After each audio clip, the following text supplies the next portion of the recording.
gentlemen, welcome to court, to Broward County Courthouse. This is an open courtroom. There are going to be times when I need to speak to the lawyer's sidebar and when I have to put the white noise on. However, this is still a courtroom. There can't be people walking around, talking, laughing. This is a very serious matter that we're here for today, and I need everyone to please remain seated unless, of course, if you need to use the restroom or something to that effect. But otherwise, there should not be any talking. You are more than welcome to step outside into the hallway and talk if you wish, but you should not be doing that in court.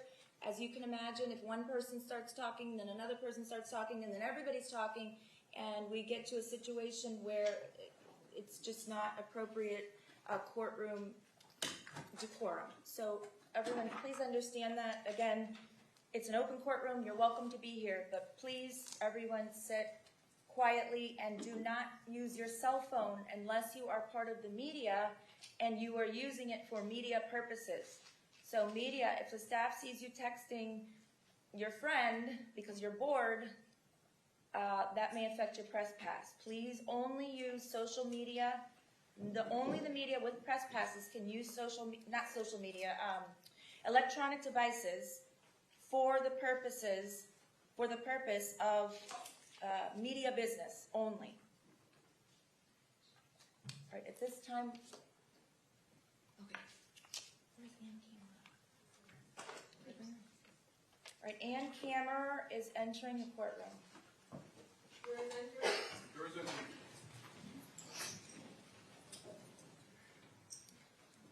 You can have a seat anywhere, Ms. Kammerer. Thank you. Go ahead and have a seat. Okay. Ma'am, please raise your right hand. Do you solemnly swear or affirm the testimony you're about to give is the truth, the whole truth, and nothing but the truth? Thank you. You can put your hand down. Ms. Kammerer, it was brought to my attention that you may have been at an appointment, a personal appointment, a doctor's office, and that you had some conversation about the case with someone at the doctor's office sometime last week.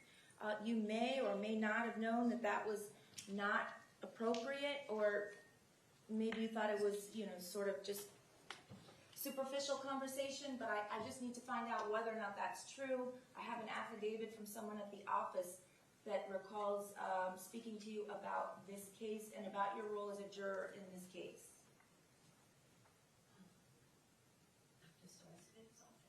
I'm not sure.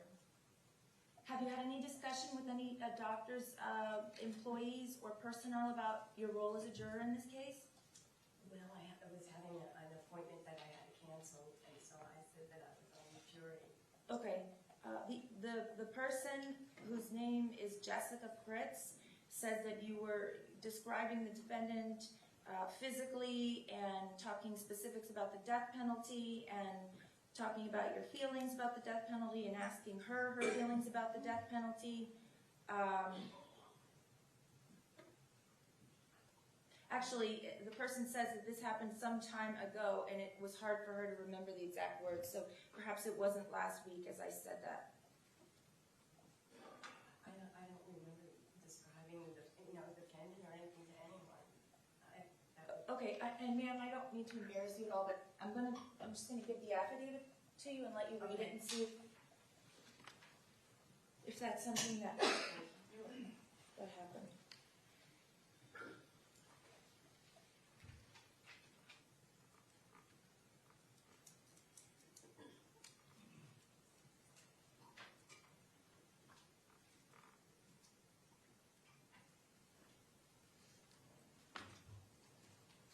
It's just really not true. Okay, that's why I asked you. And if it's not true, I'm sorry to have embarrassed you or... Sorry that we can't go through this. No, that's okay. So this never happened? Is that a no? Yes, that's enough. I wouldn't have described to the defendant or anything like that. Did you have any conversation at all with this person, Jessica Cruz? I don't know who she is. Okay. And, so... Did you have any discussion regarding your feelings about the death penalty with anyone? And have you talked about this case with anyone? Just that I'm a juror. And you're allowed to say that, Yeah. but you haven't had any discussion about feelings about the death penalty or knowing how to process how you feel about the death penalty or anything like that? No. And have you had any discussion about what's gone on in this courtroom? No. Okay. All right.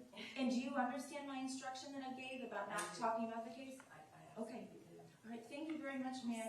No, don't apologize. I apologize. I had to bring it to your attention. It was my duty to do so. But if this is not accurate, then it's me who should be apologizing. Okay. Thank you so much. Thank you.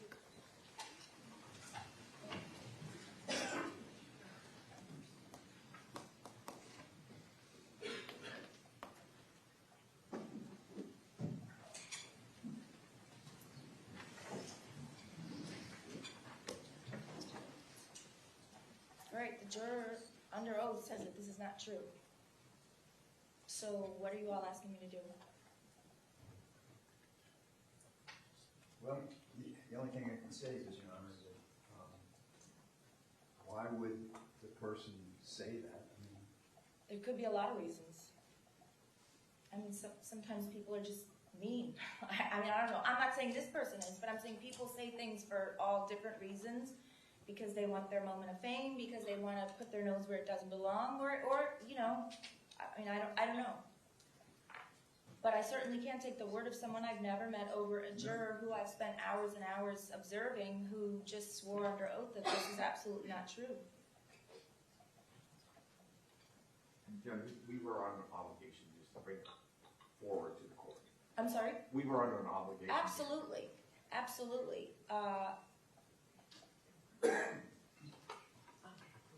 You know, I don't have a crystal ball, but this juror has never appeared to be anything but forthcoming and honest and answering the attorney's questions and my questions, and she said it didn't happen, so I find her credible. It's also entirely possible that unless, I mean, I don't know who she spoke to from the state, but that there's a juror with those initials. There isn't. I went through all of them. Different ones? Well, There's AC, but not AK. I was reminded of one for sure. Possibly not a seated juror, Judge, but maybe a juror that came It through. was our decision to, that is the correct term. It was our decision to just. Oh, okay, I understand. Okay, other than that, are we ready to bring in the panel? take a short 2-minute. Sure, we're going to take a 2-minute recess.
tonight. Are you all ready to bring in the panel? Both sides ready, state? State's ready, Your Honor. Defense? Defense is ready to proceed. Okay, let's bring in the panel, please.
Ladies and gentlemen, thank you so much for standing, but I think it might be a minute or two, so if you all want to have a seat, and then when the bailiff announces jurors entering, you can stand back up. We have someone who is busy. Good morning, ladies and gentlemen.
Please remember which seat you're assigned, because that's going to be your seat for the duration of the trial. And when you find your seat, you may be seated. We stand for you.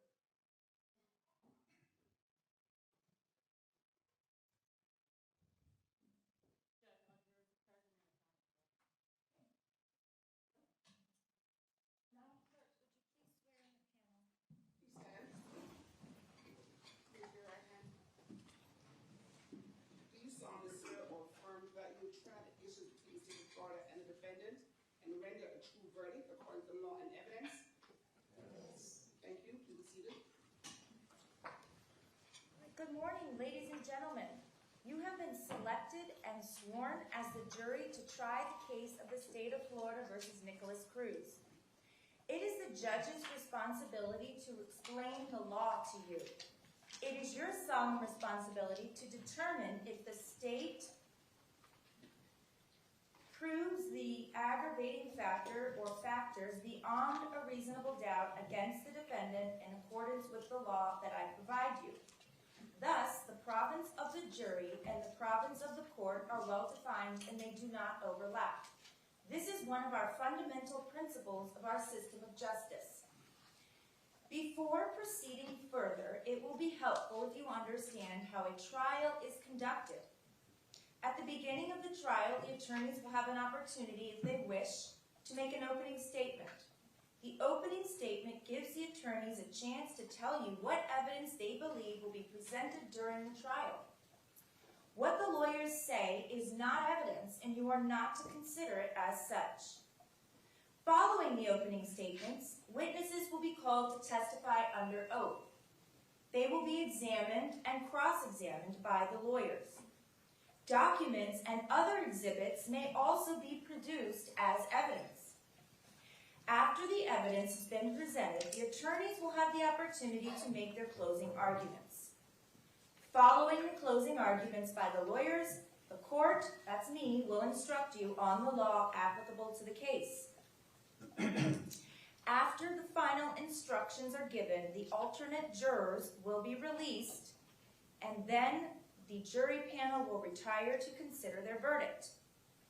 You should not form any definite or fixed opinion on the merits of the case until you have heard all of the evidence, the arguments of the lawyers, and the instructions on the law by the judge.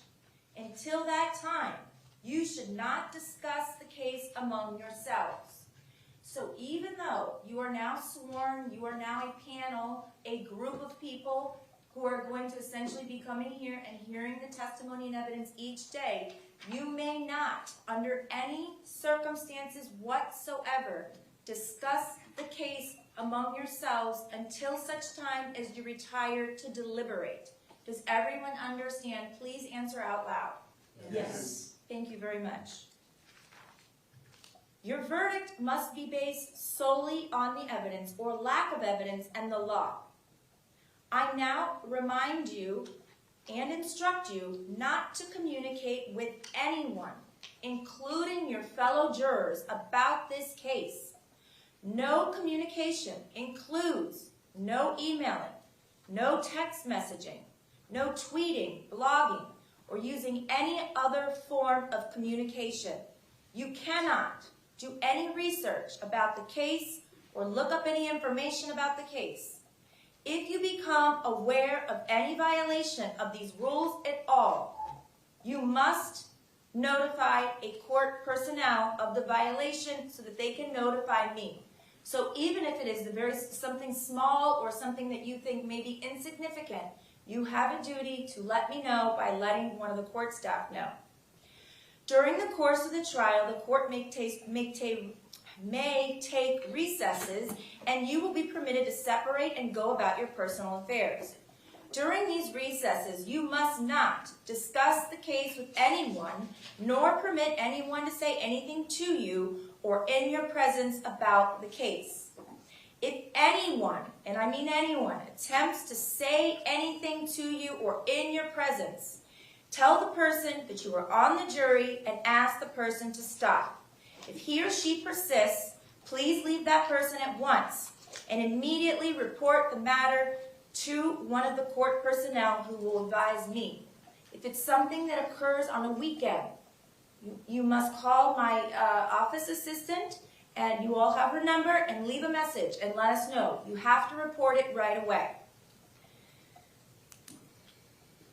All cell phones, computers, tablets, or other types of electronic devices must be turned off while you are in court.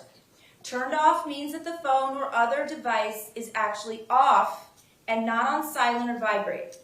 You may use these devices during recesses, but even then, you may not use your cell phone or electronic device to communicate with anyone about the case or the people involved. Do not take any photographs, video recordings, or audio recordings of the proceedings or your fellow jurors. After each recess, please double check to make sure your cell phone or electronic device is turned off. At the end of the case, While you are deliberating, you must not communicate with anyone outside the jury room.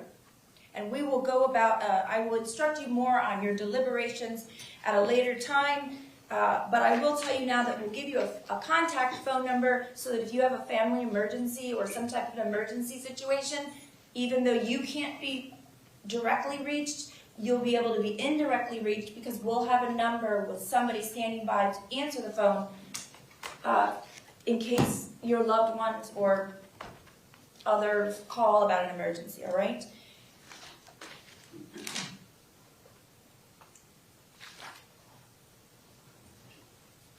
This case must be tried by you only on the evidence presented during trial, in your presence, and in the presence of the defendant, the attorneys, and the judge. Jurors must not conduct any investigation on their own.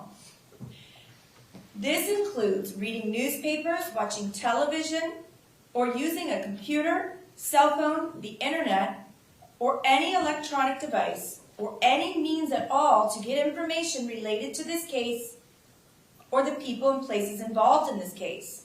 And this applies whether you are in the courthouse, at home, or anywhere else.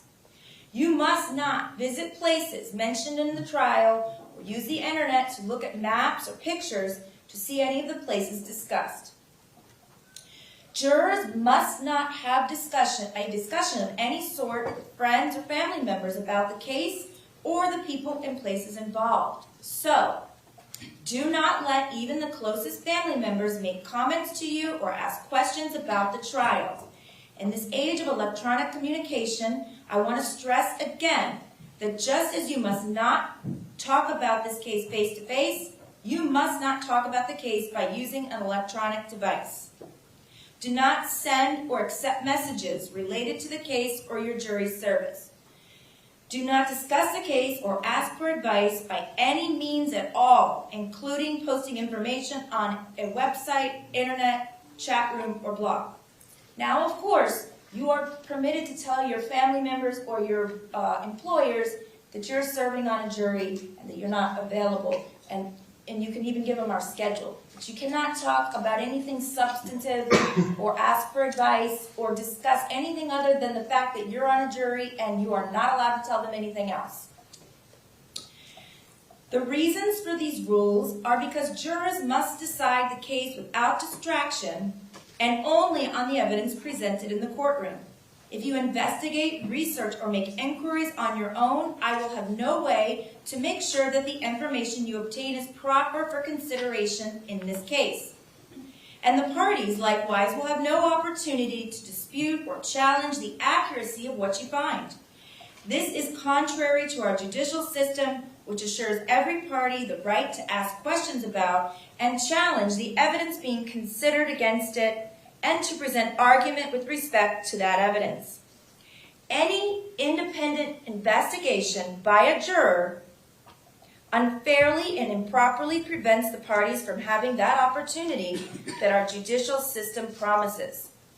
Any juror who violates these rules jeopardizes the fairness of these proceedings, and a mistrial could result that would require the entire process to start over. As you can imagine, this is a tremendous expense and inconvenience, not only to myself and to the lawyers, but to the taxpayers. If you violate these rules, you may face certain sanctions. And I'm not even going to go into those because I know you all are going to follow the rules.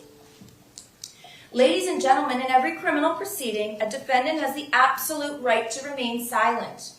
At no time is it the duty of a defendant to prove his innocence. From the existence of the defendant's right to remain silent, a jury is not permitted to draw any inference of guilt, and the fact that the defendant did not take the witness stand must not influence your verdict in any manner whatsoever. Now, in this case, the defendant has already pled guilty, but you cannot, if he does exercise his right to remain silent, you can't draw any inference whatsoever about his exercise of that right if that in fact happens. The attorneys are trained in the rules of evidence and trial procedure, and it is their duty to make all objections that they feel are proper. When an objection is made, you should not speculate on the reason why it's made, and likewise, when an objection is sustained or upheld by me, you may not speculate on what might have occurred had the objection not been sustained, nor what a witness might have said had he or she been permitted to answer.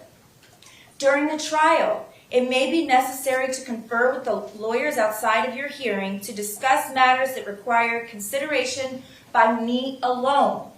It is impossible to predict when such conferences may be required or how long they will take. When such conferences occur, they will be conducted so as to consume as little of your time as necessary for a fair and orderly trial of the case. Nikolas Cruz, the defendant in this case, has pled guilty to 17 counts of murder in the first degree in a previous proceeding. Your role as the jury in this case will be to determine the appropriate sentence to be imposed. The appropriate sentences for the crime of murder in the first degree is either life in prison without the possibility of parole or death. The attorneys will now have the opportunity, if they wish, to make an opening statement. An opening statement gives the attorneys a chance to tell you what evidence they believe will be presented during the penalty phase of this trial, and this is the penalty phase. What the lawyers say during opening statement is not evidence, and you're not to consider it as such. After the attorneys have had the opportunity to present their opening statements, the state and the defendant may present evidence relative to the nature of the crime and the defendant's character, background, or life. You are instructed that this evidence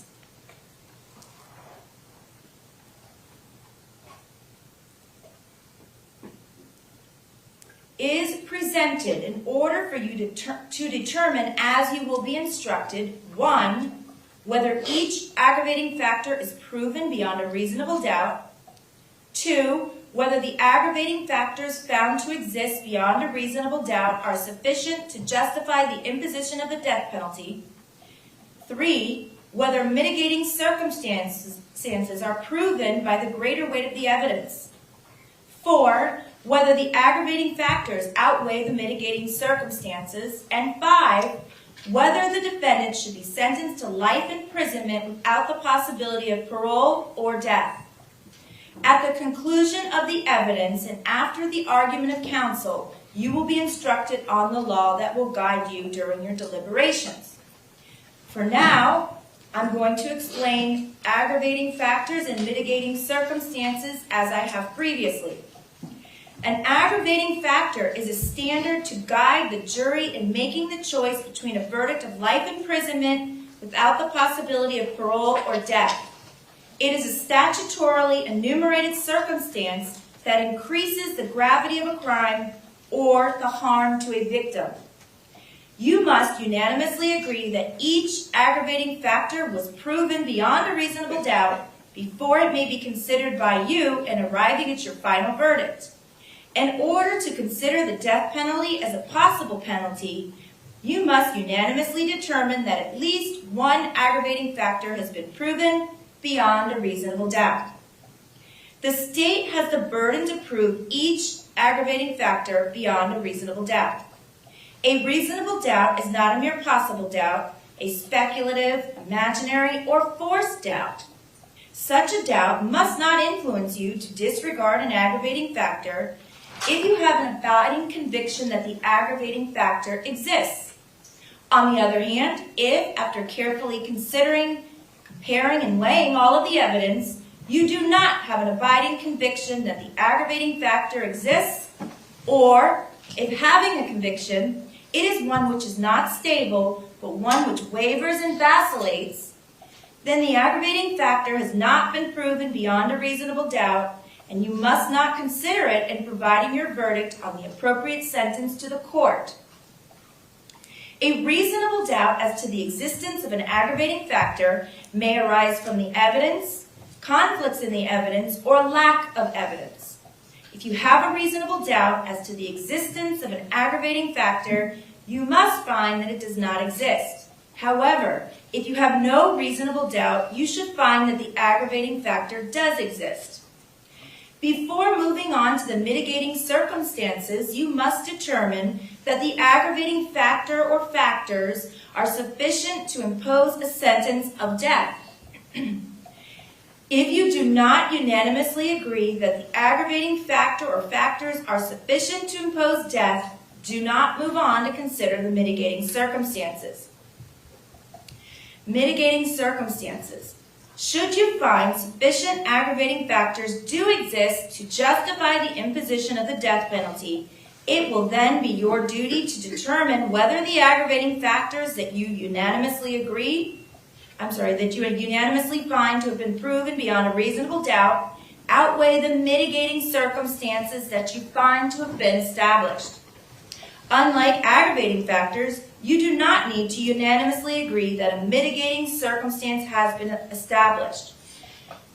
Rather, whether a mitigating circumstance has been established is an individual judgment by each juror.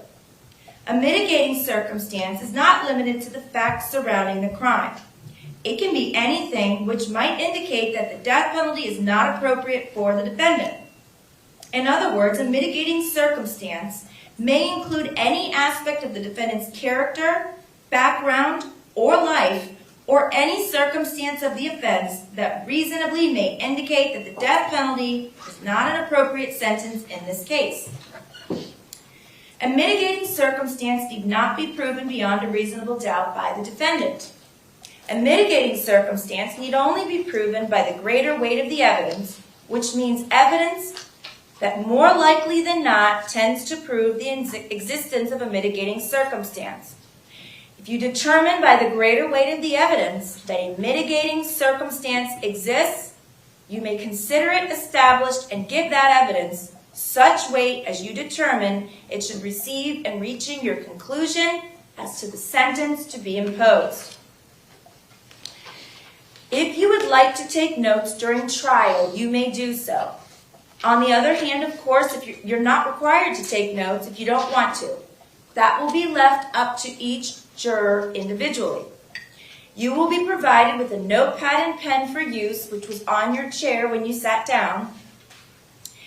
Any notes that you take will be for your personal use and must be taken only on your assigned notepad that was on your chair.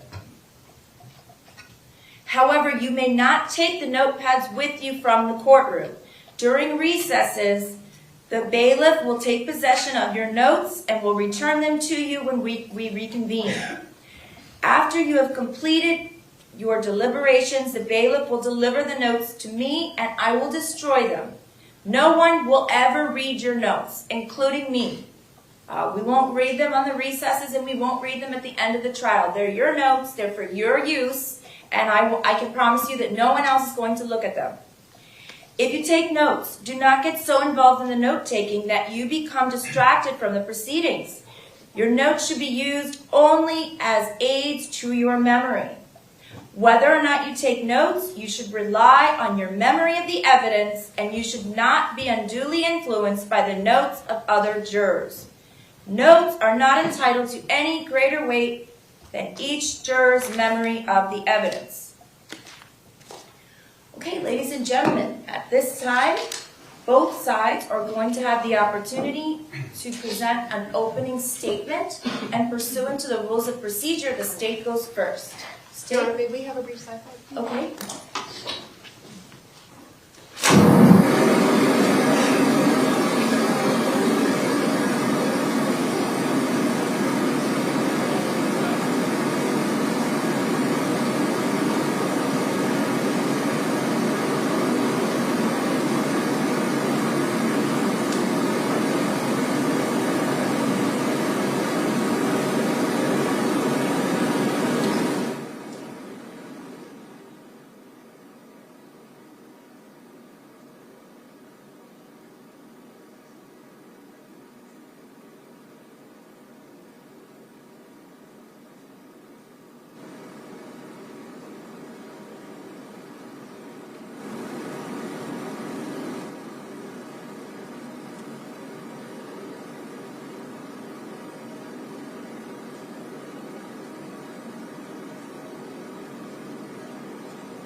All right, state whenever you're ready. Thank you, Your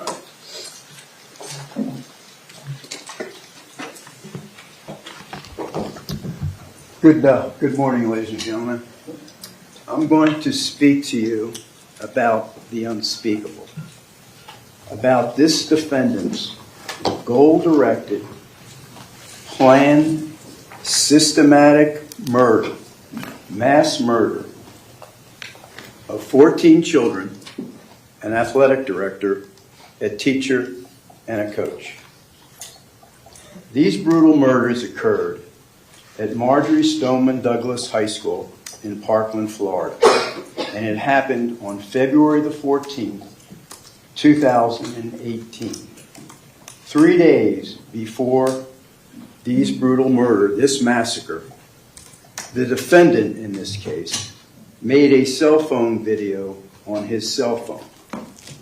And this is what the defendant said. "Hello, my name is Nick. I'm going to be the next school shooter of 2018. My goal is at least 20 people with an AR-15 and some tracer rounds. It's going to be a big event. And when you see me on the news, you'll know who I am. You're all going to die. Ah, yeah, I can't wait. Ah, yeah, I can't wait." Cold, calculated, manipulative, and deadly. Now, Marjorie Stoneman Douglas High School is located at 5901 Pine Island Road in Parkland, Florida. It's bordered by Homburg Road on the north side, the Sawgrass Expressway on the south side, Pine Island Road on the east side, and on the west side is Coral Ridge Drive. But and you'll see a map, before you get to Coral Ridge Drive to the west, there's West Glades Middle School, and then a Walmart, and then there's Coral Ridge Drive. You'll see that Marjorie Stoneman High School kind of resembles a college campus. There was approximately 13 buildings spread out over the campus. Most of the buildings were 1- and 2-story buildings, except for one. The one building that is not a 1- or 2-story building is a 3-story building, and it's known as the 1200 building or the freshman building. The 1200 building is located on the northeast side of the campus. So it's bordered on the north by Homburg Road and Pine Island on the east. It's a 3-story building, and there's 2 entrances to the 1200 building. There's an entrance on the east side, and there's an entrance on the west side. And both those east and west entrances open up to the first floor hallway.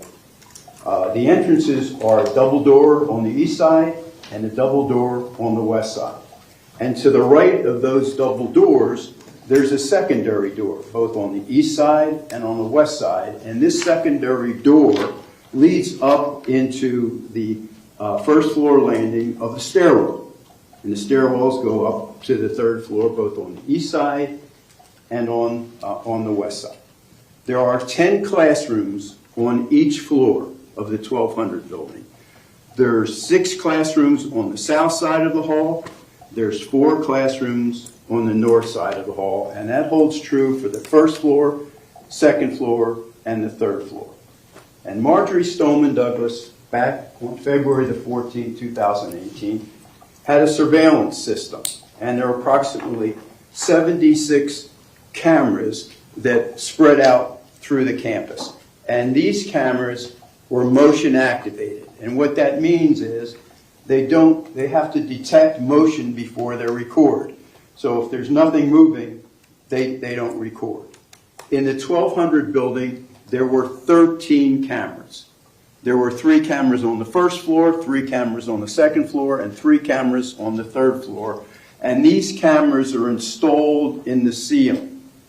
So there's a camera on the east side in the ceiling, a camera in the center in the ceiling, and a camera on the west in the ceiling, 3 cameras, and there's 3 cameras just like that in the ceilings on the first floor, second floor, and third floor. The camera on the east side, up on the ceiling, focuses west. The camera in the center of the ceiling focuses west. The camera on the west side focuses east. And that's true for the first floor, second floor, and the third floor. And there are 2 additional cameras in each stairwell. There's one on the third floor of the stairwell, one on the second floor of the stairwell. And that's true for the west stairwell and the east stairwell. There are 13 cameras in the 1200 building. There are no cameras in the classrooms. There are no cameras in the classrooms. And again, these cameras are motion activated.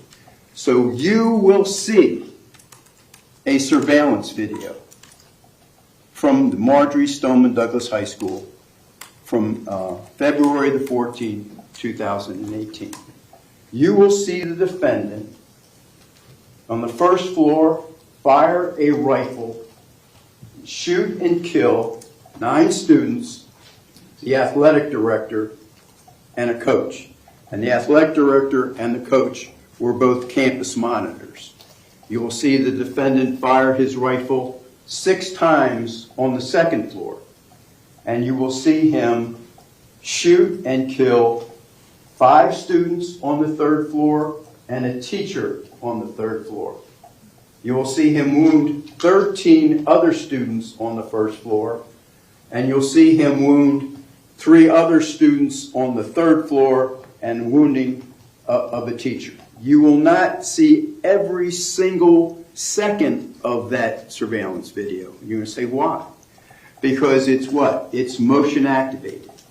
When the defendant fired his rifle, the percussion in the hallway was so loud that it caused the ceiling tile, the dust from the ceiling tile, to fall down. And when the dust from the ceiling, and it looks like smoke, and when it comes down, it prevented the cameras from detecting some of the motion of the defendant. But most of it is there, and you will see it. The cameras are motion activated. You will also learn that because of the percussion of the defendant firing his rifle, it also affected the fire alarm system. So at 2:20, 2:38, and I'll get back to why that time is important, this fire alarm goes off because the fire alarm system was not able to detect the difference between what? Between smoke and dust. The defendant attended Marjorie Stoneman Douglas High School from August the 15th, 2015 to February the 8th, 2017, and he was also a member of the JROTC. Let me take you back to Valentine's Day, February the 14th, 2018. A Uber stops in front of the east gate to Marjorie Stoneman Douglas High School. It's a pedestrian gate on the east side on Pine Island Road. It's a female Uber driver. The defendant gets out of the seat, the rear seat of the Uber, I think it was a RAV4, and he gets out and he's carrying a black case and a backpack. Now, school's in session. It's Wednesday, February the 14th, 2018. It's approximately 2:19 p.m. The school starts at 7:40 a.m., Marjorie Stoneman Douglas, and the last class ends at 2:40. The gates open in the morning for students to enter and go to class, and then they close.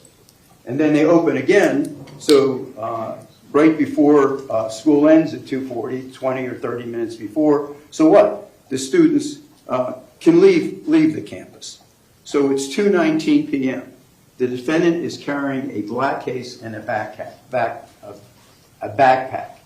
And what he has in this case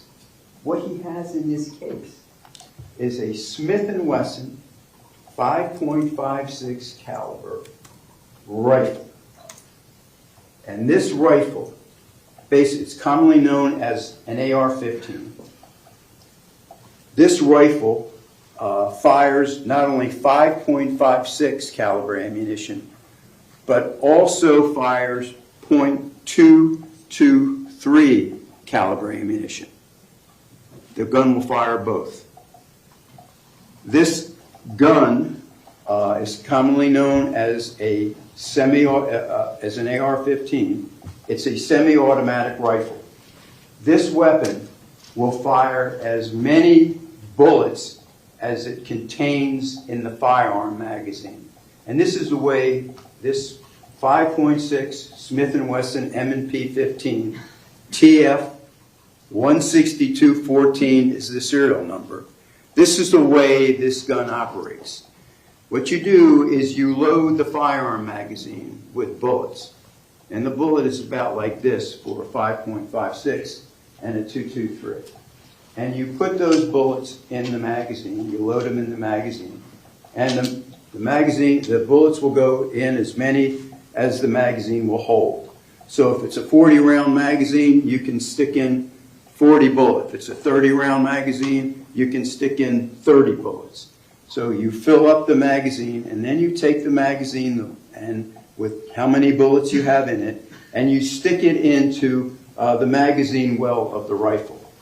And then you pull back the lever, and you charge a bullet that goes into the firing chamber, and you pull the trigger.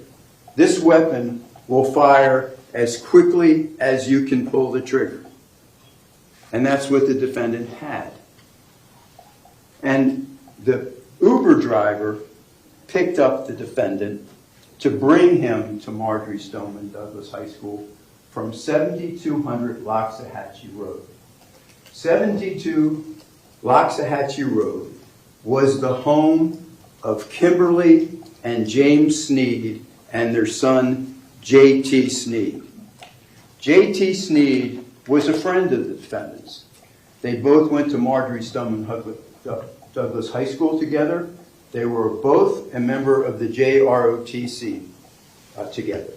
And a short time after Thanksgiving of 2017, the defendant came to live with the Sneeds. He had his own bedroom. He was attending school. He was working at the Dollar Tree. The Sneeds took the defendant in and offered him a place to live. Why? The defendant's adopted mother passed away November 1st, 2017. The defendant needed a place to live. The Sneeds made the offer. The defendant moved in with them. And it was a short time after Thanksgiving. These murders happened when? February the 14th, 2018.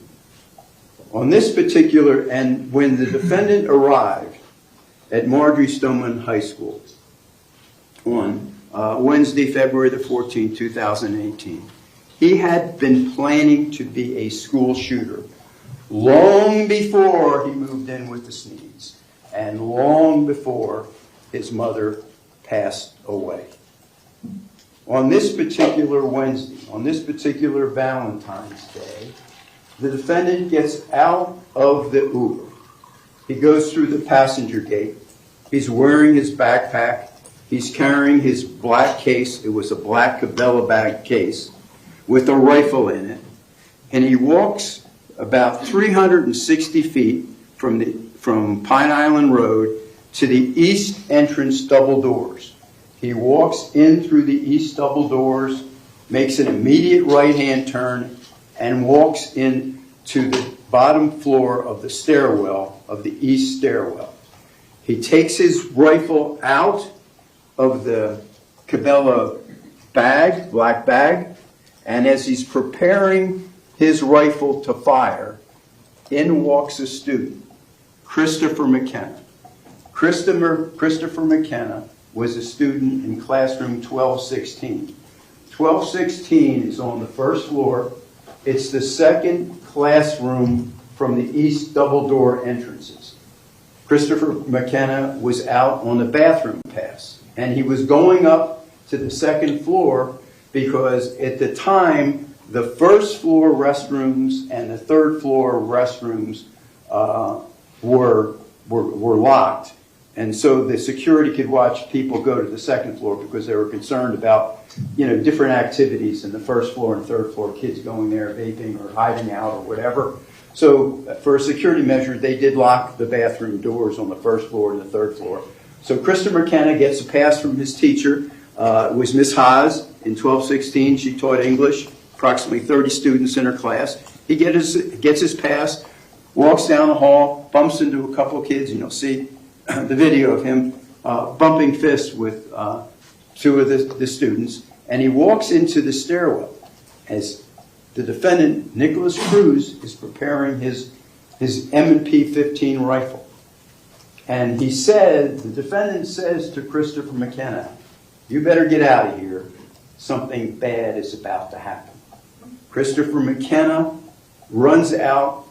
Remember I described the secondary door that's in the stairwell? He runs out that east door, and he runs to find a campus monitor.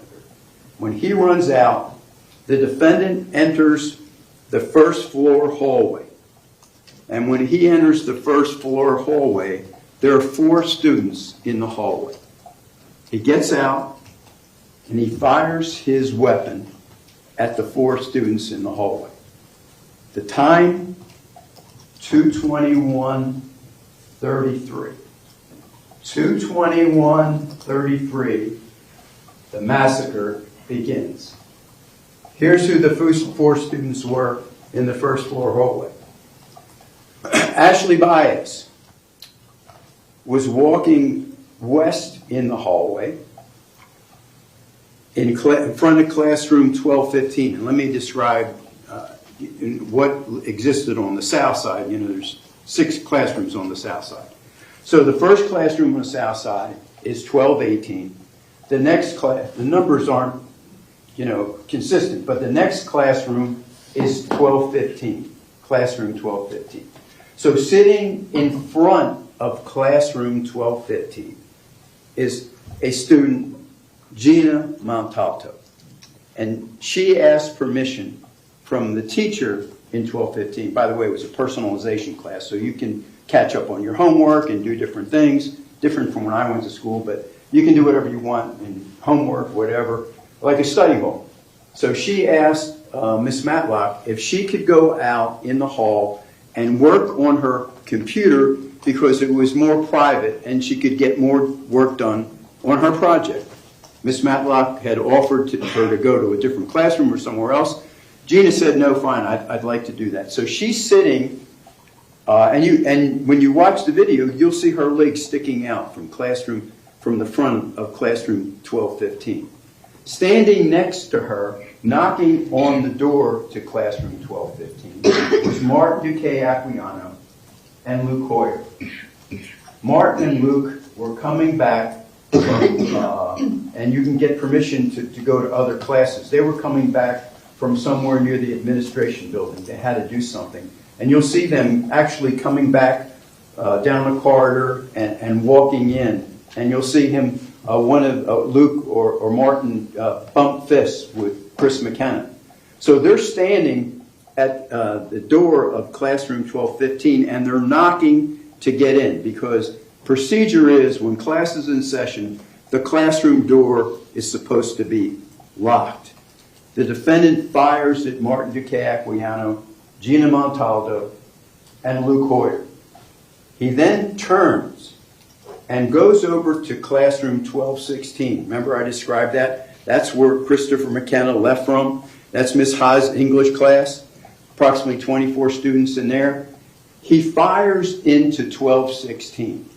You'll see on all the doors in the 1200 building, there is a glass window in the metal door. And this window is approximately 8 inches wide and 42 inches long. The defendant fired through that window, shattering the window, and shooting and killing Alex Schachter, who was sitting in his desk. The defendant then turns, right outside of classroom 1216. He kneels down, he takes off his backpack, unzips his backpack, and pulls out a black tactical vest. And you'll see the vest. This vest has pouches all over it, so you can stick firearm magazines in it. There were 10 firearm magazines in that black tactical vest. The defendant kneels, takes it out, puts the vest on, takes the expended magazine out of the magazine well of the rifle, and puts in a new magazine. He stands up and he walks over to 1215, where Martin Duque and Lou Coyer and Gina Montaldo were, and he fires into them. And then he fires into classroom 1214. Remember I said there's 1218, and then there's 1215, and then there's 1214. And 1214 and 1215 are adjoining. Their doors are right next to one another. The defendant fires through the glass window and shatters it, and fires into classroom 1214. 1214 is a class that was being taught by Ivy Seamus. She was teaching Holocaust history. He fires in to 1214, and he shoots and kills Helena Ramsey. He shoots and kills Nicholas Dorette, and he wounds Samantha Grady, Samantha Fuentes, Isabel Checker, and Danielle Menescu. He then turns away from 1214 and walks back across the hall to 1216. And he fires again through the shattered window in 1216. This time he shoots and kills Alyssa Alfadef. He shoots and kills Elena Petty. He wounds Justin Colton. He wounds William Olson. He wounds Genesis Valentin. He wounds Kishaba Magaforian. And he wounds Alexander Dorette, the brother of Nicholas Dorette, who was shot and killed across the hall in 1214. He then turns and walks away from 1216, and he's walking west. At this time, through the west double doors comes running Christopher Hickson. Christopher Hickson was a campus monitor and an athletic director. He comes running through the west doors. The defendant sees him and fires his rifle at Christopher Hickson. Christopher Hickson is hit. He's severely wounded. He falls to the ground, and he crawls over to an alcove on the north side of the first floor hallway. The defendant continues to walk west, and he's walking west. He passes Gina Montaldo, Martin Duque Aquiano, and Lou Coyer again, and he fires into them again. Then he proceeds west. Now he goes to classroom 1213. 1213 is now the third classroom from the east side. You have 1217, 1216. Remember, he fired into 1216. Now this is 1213. 1213 is a psychology class being taught by Renette Riobin. And the defendant, Nikolas Cruz, does this again. He fires through that window, shatters the glass, shoots and kills 16-year-old Carmen Shentrum. He wounds Madeline Wilford. He wounds Samantha Mayer. And he wounds Benjamin Wickander. He then turns and walks west again. And as he's walking west, he passes Christopher Hickson. And you'll see it. He turns like this and shoots Christopher Hickson again. He continues to walk west, the defendant does. And he reaches the west stairwell door entrance to the stairwell. And he walks into that door. And as he walks in that door, the outside door, remember I said the secondary door, just like on the east side, on the west side, that door opens. And who is it? It's Coach Aaron Feist, who's also a campus monitor. Aaron Feist is the campus monitor that Chris McKenna ran to find to tell him about what he saw. So here's Aaron Feist opening the door.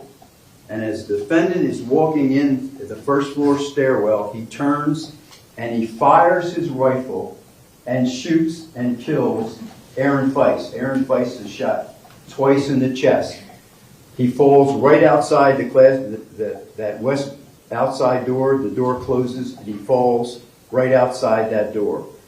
The defendant then goes up the west stairwell. And as he's going up the west stairwell, there are also, as I said, 10 classrooms on the second floor. Now, the teachers and the students, they heard the shots. And when the fire alarm goes off at 2:22:38, the procedure is to evacuate. No, they didn't evacuate. The defendant fired 70 shots on the first floor and 2 shots in the stairwell. So the teachers and students on the second floor, they heard that. So they didn't follow the procedure of evacuating when there's a fire drill.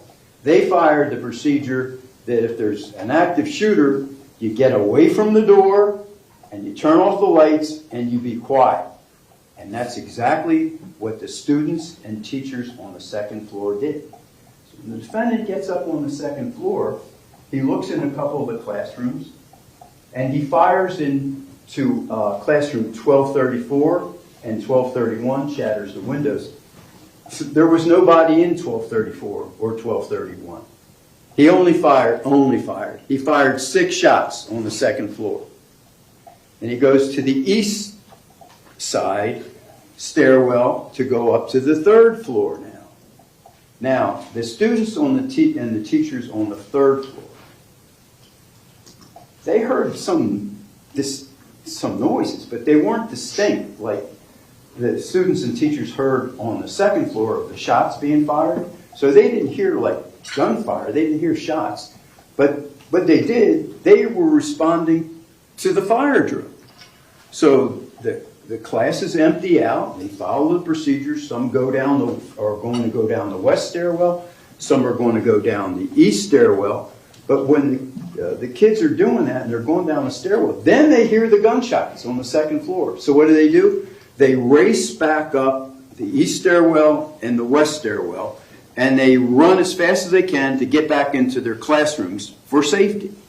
So when the defendant walks up the east stairwell, there's a teacher helping his students get in to his classroom.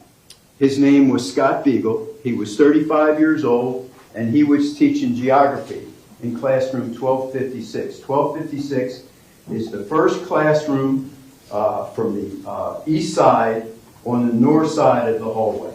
He has the door open. The kids are going in.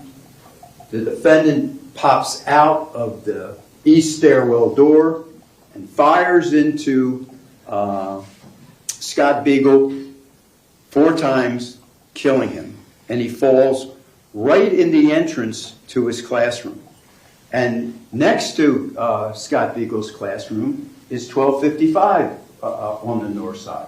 And that classroom was an English teacher, Stacy Lapel. And she's hustling all the kids to get into her classroom. And she was successful in doing that. But as she's the last one there to close the door, the defendant shoots at her and wounds her. And she closes the door and goes back into her classroom. The defendant continues to fire on the 3rd floor. He's firing from east to west. There are 2 girls, 2 students, Carol Logren and Meadow Pollock. They're in front of classroom 1249 on the south side of the hall. The defendant shoots both of them. And they fall and they go huddle into the alcove of classroom 1249. He fires and hits and wounds Kyle Lehman, Marian Kapichenko, and Anthony Borges. The other students are running away down the hall. They're running from the defendant. He shoots again, and he hits Joaquin Oliver, and Joaquin Oliver ran into the alcove of the men's restroom. Jamie Guttenberg was racing down the hall to get to the stairwell door, and she was shot. Peter Wang, he was doing the same thing. He was running to the stairwell door to run down. He was shot. The defendant then proceeded west again. And as he passes classroom 1249, just as he did on the first floor when he went by Gina Montaldo and Martin Duque and Lou Coyer and Christopher Hickson, he fires into Carol Logren and Meadow Pollock as they were huddled in the alcove of 1249. He then leaves and moves further west. He looks into the alcove of the men's restroom where Joaquin Oliver was wounded. He was shot in the leg. He couldn't run. The defendant fires into and kills Joaquin Oliver. The defendant then turns and walks further down the hall. Jamie Guttenberg was able to reach the door, but she collapsed on the third floor stairwell, and that's where she died. She died on the third floor stairwell of that building. Peter Wang was shot, and he was lying in the southwest corner, right in front of the west stairwell door. The defendant walks up to him and fires into Peter Wang again. Peter Wang was shot 13 times. The defendant then looks out this little window in the stairwell on the west side. He turns and he walks over to room 1240. Now, 1240 is not a classroom. It's a teacher's lounge. And teachers go there, I guess, to papers or whatever they do, eat lunch, whatever. There's desks in there, and there's a men's room and a ladies' room in there, restrooms, and a couple other rooms attached once you go into the classroom, the teacher's lounge, 1240. The defendant shoots the glass because 1240 had a glass just like all the other, other rooms, the other classrooms, 8 inches wide, 42 inches long. He shoots through that window and he goes into 1240. Now, when you go into 1240, there's a window on the south side looking over the campus, and there's a window on the west side looking over the campus. And they look over a courtyard, they look over walkways, and they look over parking lots. The defendant fires his rifle at the west window, and you'll see there's 5 bullet holes in the west window, and he fires 5 shots out of the south window. He then leaves 1240. He passes the body of Peter Wang. He opens the west stairwell door. He passes the body of Jamie Guttenberg. He takes off his vest, lays it down on the third floor landing stairwell, takes his rifle, lays it down, and he runs out. The defendant is wearing a maroon JROTC Stoneman Douglas ROTC shirt that students get when they're members of the JROTC. He's wearing black pants, he's wearing a dark blue baseball cap, and he's wearing glasses. He runs down the west stairwell, and he runs down and runs out of the door, and he passes Aaron Feiss. He leaves the 1200 building at 2:27:55. He started his shooting at 2:21:33. He leaves the 1200 building at 2:27:55. He runs west. Then he turns south and runs by the tennis courts. And he runs and blends in with students and teachers who were evacuating the campus. They were evacuating the campus because they heard the fire drill. When the fire alarm goes off, it goes off through the whole campus. So they were leaving. The defendant runs and gets in with the group, and they all go, this whole group of students and teachers, out to Homburg Road to the north. They pass West Glades Middle School. They go out to Homburg Road. Defendant gets to Homburg Road. He goes west. He walks to Walmart, walks through the parking lot, goes into Walmart, goes into the Subway sandwich shop that's actually in Walmart. He orders an icy. He leaves a tip, pays for it, leaves a tip, takes his icy, walks out of the Subway, sits on a bench inside Walmart, drinks his icy, there for a couple minutes, gets up, and he leaves. And he walks over to Coral Ridge Drive, and he walks south on Coral Ridge Drive, and he walks to a McDonald's on Coral Ridge Drive. He arrives at the McDonald's at 3:01 p.m. And as he walks into the McDonald's, there's a student there named John Wilford. John Wilford was a student at Marjorie Stoneman Douglas. He's sitting at one of the booths. He is the brother of Madeline Wilford, who was shot in classroom 1213. John had no idea what was going on. He certainly didn't know his sister was shot. He's calling, waiting for his mother to pick him up, as a lot of the students were, because they had evacuated. He's sitting at the booth. The defendant, Nikolas Cruz, walks up to him and sits across from him in the middle of the booth. And when you see the video, they're going to say, hey, they had to know each other. John Wilford didn't know him. And the defendant asked him for a ride. And John Wilford says, I'm not going to give you a ride. My mom's picking me up. She's going to pick me up. We can't give you a ride. So John's mom arrives in the parking lot. John gets up. He leaves McDonald's. The defendant follows him. He goes with him. He says, hey, look, can you give me a ride? He says, look, I told you I'm not going to give you a ride. I'm going with my mom. So John gets in his mom's vehicle. They leave. The defendant crosses Coral Ridge Drive, and he walks into an area called Wyndham Lakes. It's a development. He's walking in Wyndham Lakes. And about this time, there's an officer who's responding to help other agencies. His name is Michael Leonard. He's a police officer with the Coconut Creek Police Department. And he's looking for a white male wearing a maroon JROTC Marjorie Stoneman Douglas collared shirt, polo shirt, and black pants and a dark hat. So he sees Nikolas Cruz walking on Wyndham Lake South. He pulls him over, stops him, the police come, and he's arrested. The defendant is arrested at approximately 3:40 p.m. The location is approximately a mile and an eighth from McDonald's and 2.9 miles approximately from Marjorie Stoneman Douglas. The police and the medical examiner's office, after that, arrive at Marjorie Stoneman Douglas at the 1200 building. And this is what they find.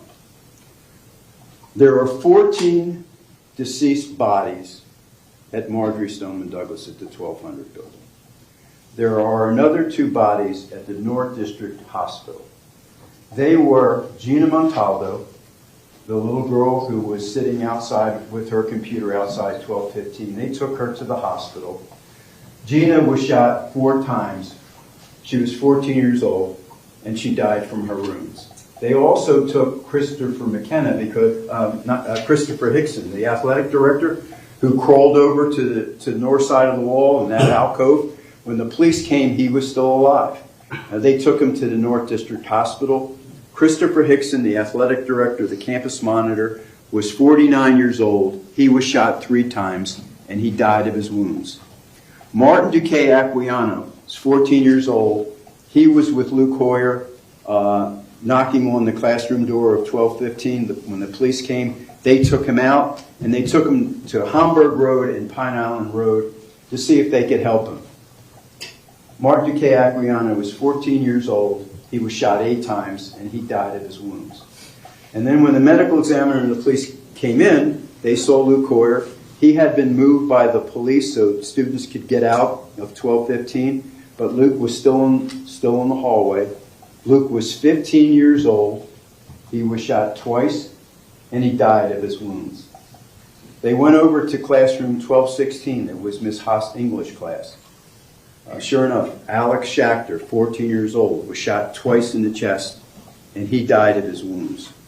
Alyssa Alfadef was 14 years old. She was in classroom 1216. She was shot 8 times, and she died of her wounds. Elena Petty was in classroom 1216. She was shot 4 times, and she died of her wounds. The police and medical examiners then went across the hall to 1214, Ms. Seamus's class, who was teaching Holocaust history. Helena Ramsey was shot 4 times. 17 years old, she died of her wounds. Nicholas Cruz was shot 3 times in 1214. Was shot 3 times. He was 17 years old, and he died of his wounds. And they crossed the hall to classroom 1213. In 1213, it was Carmen Chintrum. Carmen Chintrum was 16 years old, and she was shot 3 times, and she died of her wounds. They then saw Aaron Feiss, and Aaron Feiss was still lying just outside the west stairwell door, just to the south of the double doors to the west entrance. Aaron Feiss was shot twice in the chest, and he died of his wounds. The police had brought down, before the medical examiner got there, Jamie Guttenberg from the 3rd floor landing, and she was outside just to the north of the double doors on the west entrance. Jamie was shot 1 time. Jamie was 14 years old, and she died of her wounds. There was no one that was shot and killed on the 2nd floor, but on the 3rd floor, the police found just outside his classroom, 1216, he was moved a little bit too, was Scott Beagle. Scott Beagle was the geography teacher who was holding the door open for the students. Scott Beagle was 35 years old. He was shot 4 times, and he died of his wounds. Further down the hall, right in front of 1249, the police brought the bodies of Meadow Pollock and Carol Logren out to the middle of the hall so students could get out, after this was all over.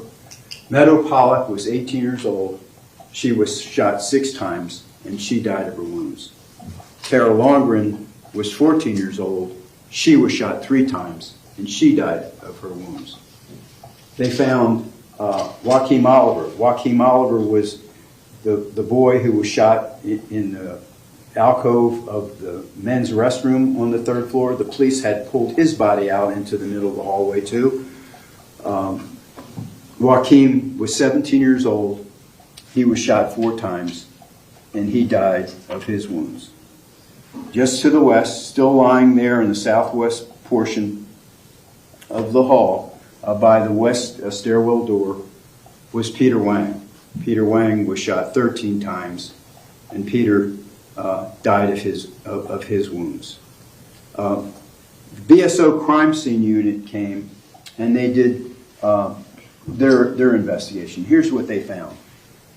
There were 139 rounds fired in the 1200 building. There were 70 rounds fired on the 1st floor. There were 2 rounds fired in the west stairwell. Remember when the defendant shoots and kills Aaron Feiss? There were 2 rounds there. 6 rounds were fired on the 2nd floor, and 61 rounds were fired on the 3rd floor. 51 rounds were found, casings were found in the 3rd floor hallway, and 10 rounds were fired in Teacher's Lounge 1240. They found 10 casings in the back part of the bullet. That's why I'm indicating this is what they found. As I said before, when you fire a semi-automatic weapon, a semi-automatic rifle like this one, TF-162-14 is the serial number, the casing pops out when another round comes into the chamber for firing, and it falls to the ground.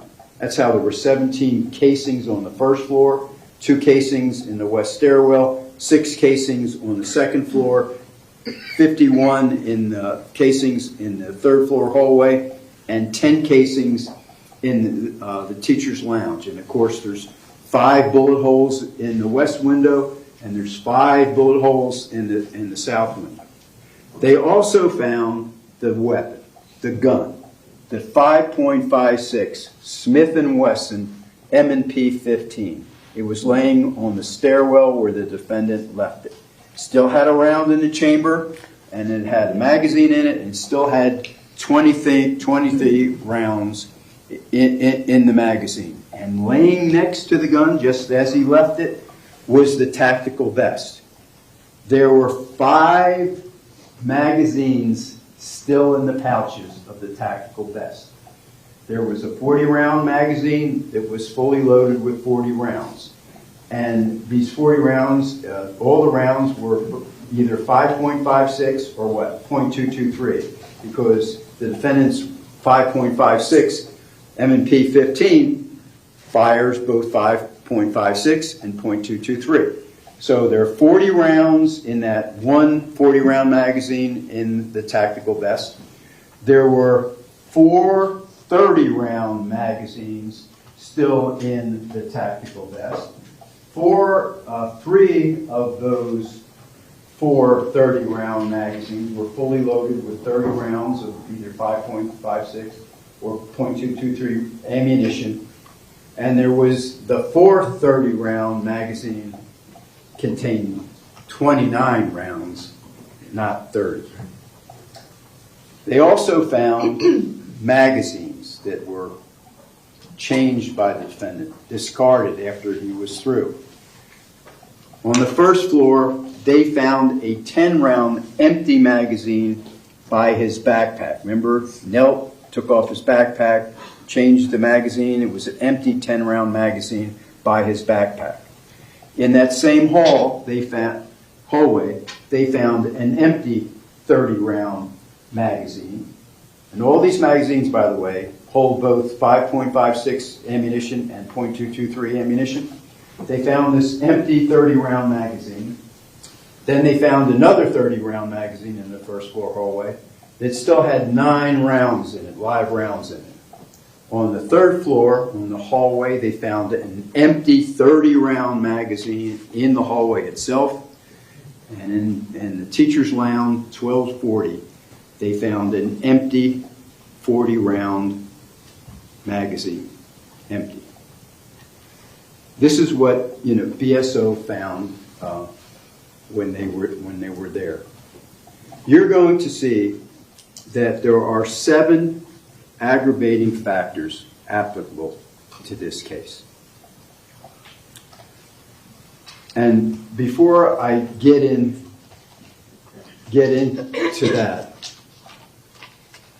Judge told you about the aggravating factors in the weighing process. And remember I said it's a weighing process, it's not a counting process. So there are 7 aggravating factors for you to consider. The first one is the defendant has previously been convicted of a capital felony or a felony involving the use or threat of the use of violence. That's one aggravating factor, and I'm going to talk about each one of these aggravating factors in a little bit. The second aggravating factor was the defendant knowingly created great risk of death to many people. That's number 2. Number 3, that the first-degree murder, or in this case, murders, don't forget there's 17 sentences. So I'm talking about them as there's 1, there's 17. That the murders were especially heinous, atrocious, or cruel. 4, that the murders were cold, calculated, and premeditated. That the next one, the murders were done to disrupt or hinder a governmental function, to wit, schooling. The next one is that the victim was an appointed public official in the performance of their duties. Scott Beagle was a teacher. He was an appointed public official. Christopher Hickson was an athletic director and a campus monitor. He was an appointed public official, as was Coach Spice. He was a coach and also a campus monitor. And the last one was that the murders were committed during the course of a burglary. You're saying, burglary? Yeah, burglary. When the defendant entered that school without permission to commit an offense, to wit murder, that's what a burglary is. And you can see that, let's take previous convictions. So, you can, even though they're not prior to February the 14th, 2018, you can consider the murder of 16 other people, even though it's contemporaneous with the one. So if you have the murder of Gina Montaldo, you can use the murders of the other 16 victims as aggravators for that, and it would go for each other murdered victim. Okay? And the 17 attempted murder in the first degree of the surviving victims, who I mentioned their names and they were shot, can aggravate each one of the sentences for the deceased murder victims. And the other felony that you can consider, that on November the 13th, 2018, 10 months after the defendant was arrested, the defendant attacked a deputy, violently struggled and fought with him, took his taser, and there's a conviction for attempted battery on a law enforcement officer with a weapon. So they are in that, under that first aggravating factor of previously been convicted. You'll see the evidence will show that there was great risk, obviously, of death to many people. That the murders, all 17, were heinous, atrocious, and cruel. All 17 were cold, calculated, and premeditated. And that to hinder and disrupt the school function, he entered the school, he shoots Scott Beagle and kills him, and Aaron Feist shoots him and kills him. The athletic director and campus monitor, Christopher Hickson, they were appointed public officials. They were killed, to disrupt and hinder the school function.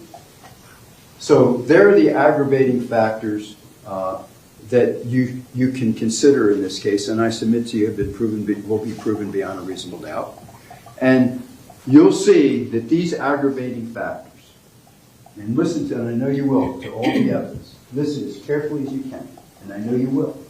That these aggravating factors far outweigh any mitigating circumstances. Anything about the defendant's background, anything about his childhood, anything about his schooling, anything about his mental health, anything about his therapy, anything about his care, that the aggravating factors will outweigh any mitigating circumstances. After this was all over, the police, went back and trying to do as thorough an investigation as they possibly can. They collected the defendant's backpack outside of classroom 1216. They collected this Cabela black case that he had carried his AR type rifle in. It was on the stairwell steps, on the east stairwell. And laying about 3 feet away from the Cabela bag with earbuds still attached to this phone was the defendant's cell phone. 9504-821-1107. And the police did an extraction. And they took all the information from the phone. There were 3 cell phone videos.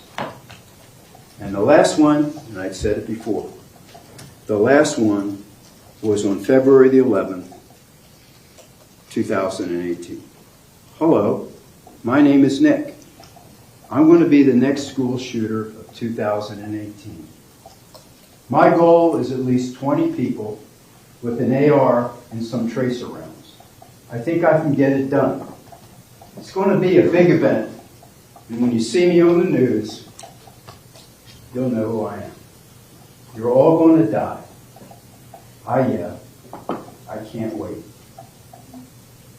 Those words, those actions of killing 14 children, the athletic director, a coach, and a teacher, is why we're here today. Cold, calculative, manipulative, and deadly.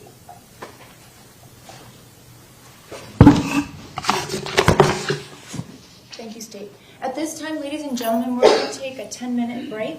Please remember, do not discuss the case, do not begin deliberating, and again, 10-minute break, and then we'll come back into court and finish our hearing.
Thank you. All right, you all may be seated.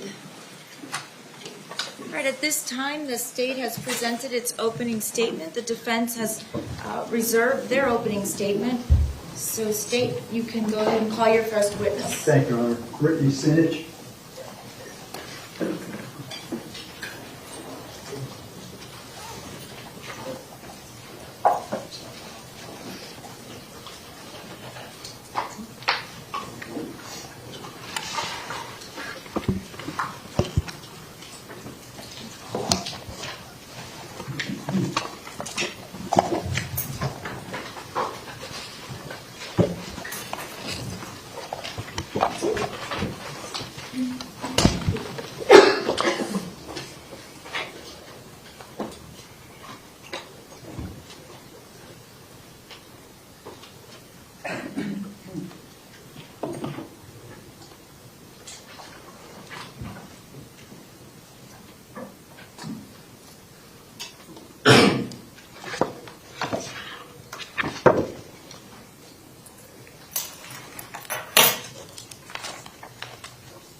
Please raise your right hand. Do you solemnly swear or affirm the testimony you're about to give is the truth, the whole truth, and nothing but the truth? Thank you. You can go ahead and put your hand down, and if you wouldn't mind scooting out. Please state your full name for the record and spell your last name. Brittany Sinich, spelled Sinitch. Okay. And Ms. Sinich, what do you do for a living? I'm a teacher. And okay. And how long have you been a teacher? I started in 2017. Okay, 2017. And where did you start teaching in 2017? At Marjorie Stoneman Douglas. Okay. Are you familiar with Marjorie Stoneman Douglas? Yes, Where- I was a student there, Okay. and then I went on to become a teacher there after college. Okay. And I'd like to call your attention to February the 14th, Wednesday, February the 14th, 2018. Were you working on that date? Yes, Okay. So, Marjorie Stoneman Douglas, where do you work? Where were you teaching on Wednesday, February the 14th? my classroom was on the first floor of the 1200 building in room 1218. Okay. Let me show you State's Exhibit marked A for identification. And ask you if you can identify this photograph.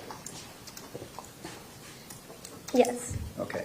Does that truly and accurately depict what it shows? Yes. As an aerial? yes, And does it truly and accurately depict how Marjorie Stoneman Douglas campus looked on February the 14th, 2018? yes, it does. Your Honor, at this time I'd like to offer State's Exhibit A, please. Is there any objection? No, ma'am.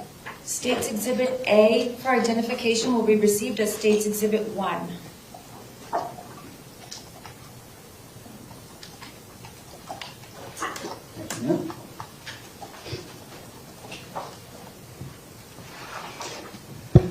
Okay.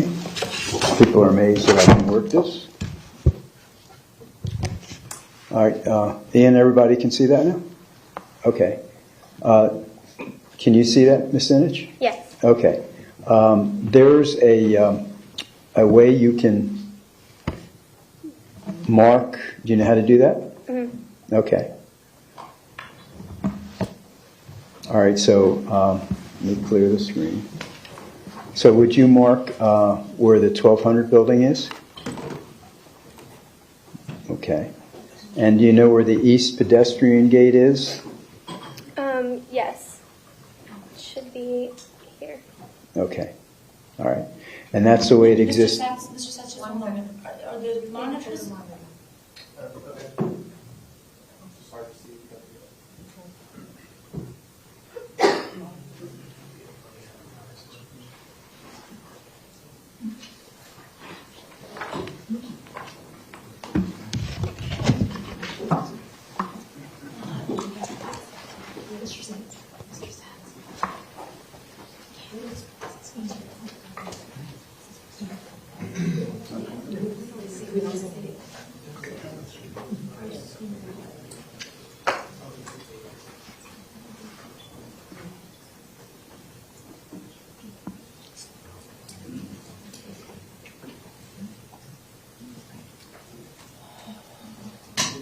It's my understanding that there's some type of privacy screens on the monitors, and the jurors are not able to see what you're showing them completely. They're supposed to. Who's preventing it? The screens, the privacy screens themselves. I don't know what that is, but raise your hand if you're having difficulty seeing what is being presented, an aerial photograph.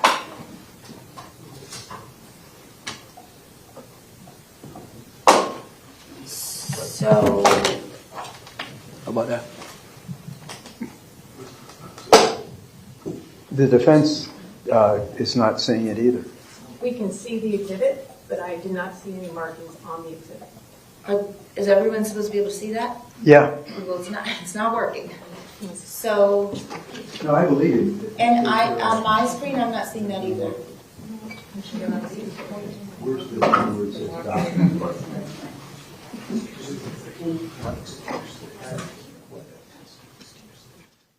Maybe we can excuse Sure. the jury. Okay, ladies and gentlemen, this is a brand new courtroom, has brand new technology. I think I've explained that to you a little bit in jury selection. I apologize for the inconvenience, but we're going to have you go back to the jury room while we try to figure out exactly what's going on. But it's definitely important that everyone can see what's being presented. So please step back with the bailiff. Please do not discuss the case. Leave your notepads on your seats, please. Thank you.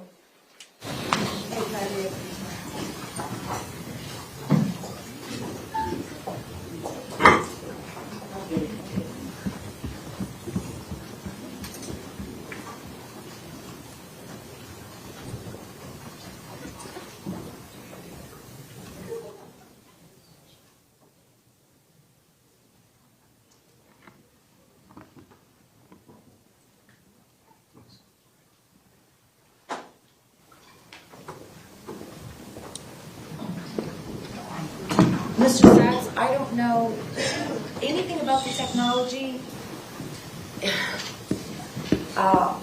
can ask Ian. You all can go up and see if you want to. Well, we checked it Friday. Everything was supposed to work. No, it's working. It's just that they seem to having a hard time seeing the screen. It's there. You can see what we're doing. Oh, I see. You see when you're sitting down, I guess there. No, I believe it. So they can't see from an angle, I guess. Right.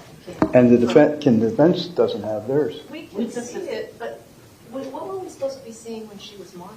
She was marking the 1200 building and the east pedestrian gate. Right, and how are we supposed to be able to see? It's supposed to show up on the screens. So like a circle that she drew on it? Oh, okay, no, we did not see that. Okay, this is embarrassing. I'm just saying. It appeared on that big screen right there. It did? This thing. Yeah, well, it's supposed to. I know. Yeah. I just wanted you to know it did work up there. Yeah.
Ordered that those be put on, and I'm saying take them off.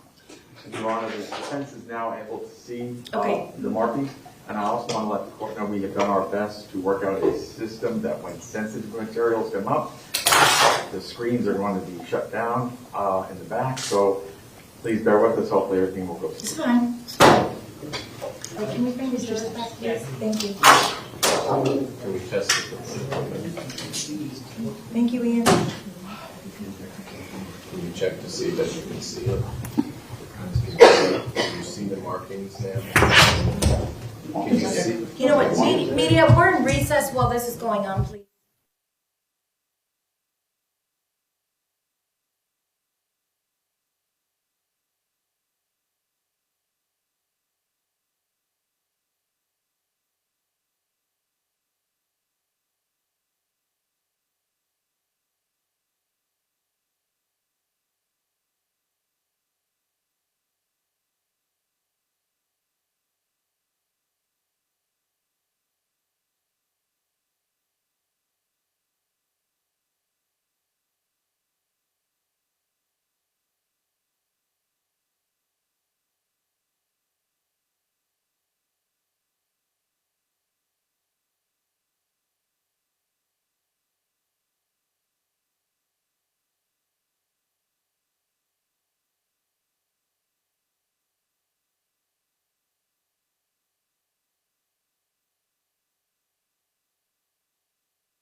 jurors are present, everyone else may be seated. Ladies and gentlemen, thank you very much for your patience.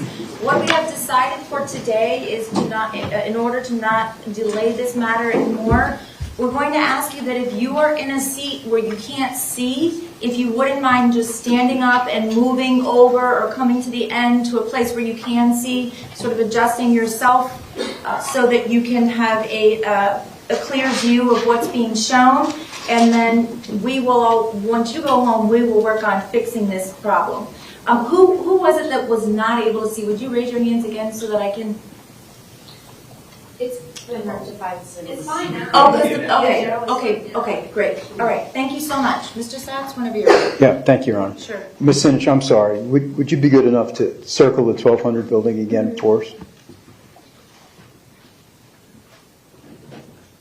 It's not on the screen, right? Wait.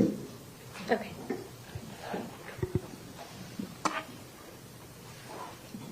I just need the tool as well, the pen. You can press one of the color. You don't. It's not on the bottom right now. Ian. Wait a minute.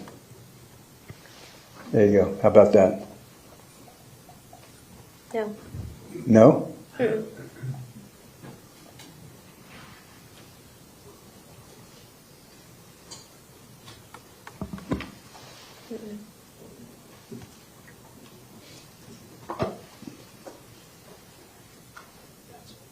Oh, there it is. Do you see that? I don't know if I did that before, but It's Ian, it's not shown on my screen to erase it either. Press.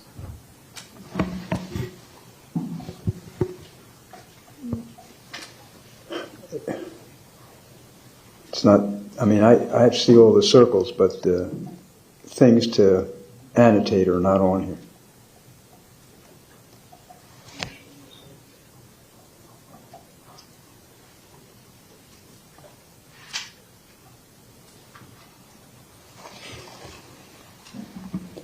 Anyway, I'll suffer through it. Does everybody can see it, what you circled? No? I need the pen feature. Is that the big? Okay. Okay.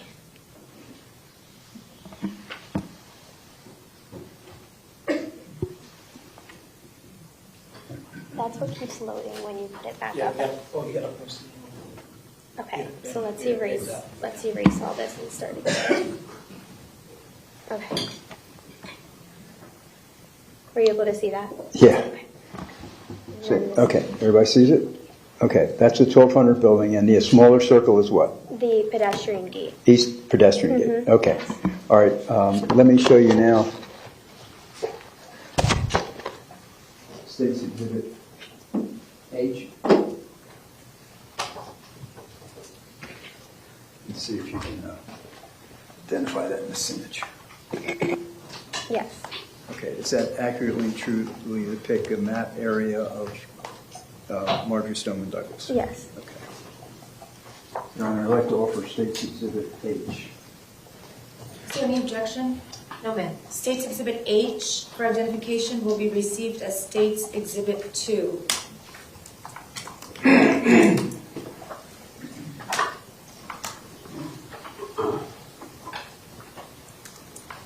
And State's Exhibit 2, Ms. Sinich, can you see that? Yes. Okay. And the red block that says 12, is that the 1200 building? Yes. And to the right of that, is that Pine Island Road? Yes. And to the top of that, Homburg Road? Yes. Okay. And that's the way the outline of Marjorie Stoneman Douglas was in February the 14th, 2018? Yes. Okay. And lastly, let me show you State's Exhibit marked B for identification. And ask you if you can identify this. Mm-hmm. Now, this diagram, I know it's not to perfect scale or anything, but does that show about how many classrooms and the numbers of the classrooms the way existed Yes. on February the 14th, 2018? Yes. Okay, Your Honor, I'd like to offer State's Exhibit B. Is there any objection? No, ma'am. States B for identification will be received as States Exhibit 3.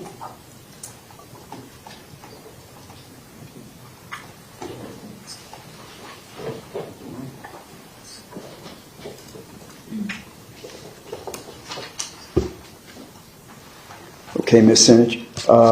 And where was your classroom? Room 1218. Right Okay. Here. So there's 6 classrooms on your side of the hall, right? That's the south side, is that right? Yes. And 4 classrooms across from you, correct? Yes. And that'd be the north side. Mm-hmm. Okay. So let's go to the 4th period. Do you remember the 4th period on February the 14th, 2018?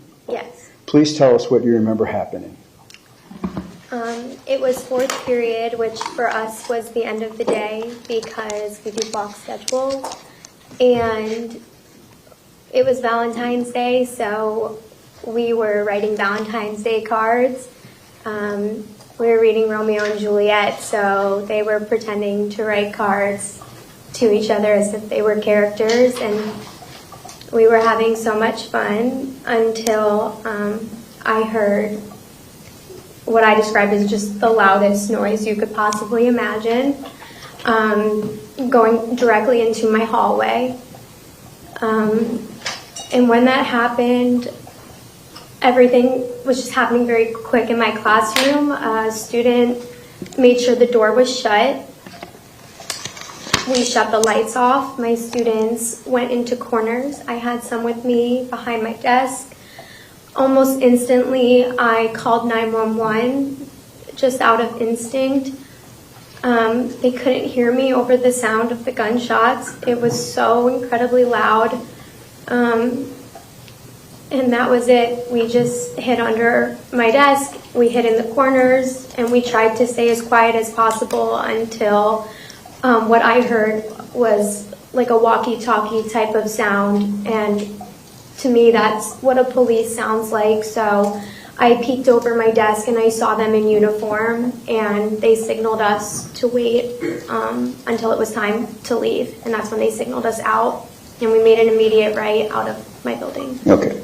Did any shots come into your classroom? No. Was anyone shot in your classroom? No. So these loud bang, how many bangs do you think you heard? It just wouldn't stop. I don't have an absolute correct number or an accurate number that I could count. It just kept going and going and going. Did all these bangs have the same degree of loudness, or did they dissipate or appear anywhere else in the building? They were incredibly loud. The ones that were outside of my classroom, it's like you could just feel it within your body, like all throughout your chest. When he was upstairs, you could tell they were faded, but they were just as loud, where you still knew they were gunshots happening throughout the building. Okay. And how long did you wait before you heard the walkie-talkie and the police said, "Hold on, we'll get you"? I don't have an accurate remembrance of time. It felt like a long time being there with my students under there. I don't remember what time it was. Okay. And when you left, how did you leave? We exited directly right of my classroom, which was there's an entrance exit door there. The east entrance toward Pine Island? Yeah. Okay. And you made a 911 call? I did. And what time did you make that 911 call? So when I heard the first gunshot, it was probably seconds or maybe even a minute after, around 2:22. Okay. And have you heard that 911 call since then? Yeah. Let me show you State's Exhibit Mark C for identification. And ask you if you can identify this little drive here. Yeah. Okay, and you've heard this disc? Is that a yes? Yes. Yes. You guys know what this is? 911 call? Yes. Yeah, any objection? Okay. When offer State's Exhibit C, please, Your Honor. Okay, without objection, State's Exhibit C for identification will be received as State's Exhibit 4. And I'd like to play it. Okay.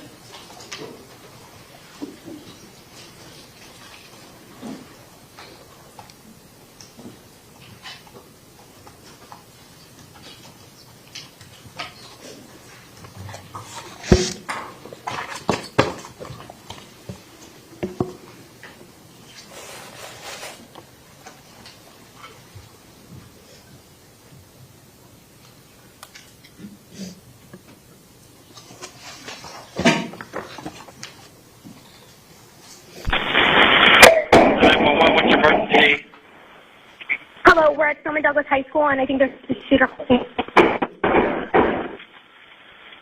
Hello? You still there? Talk to me, please.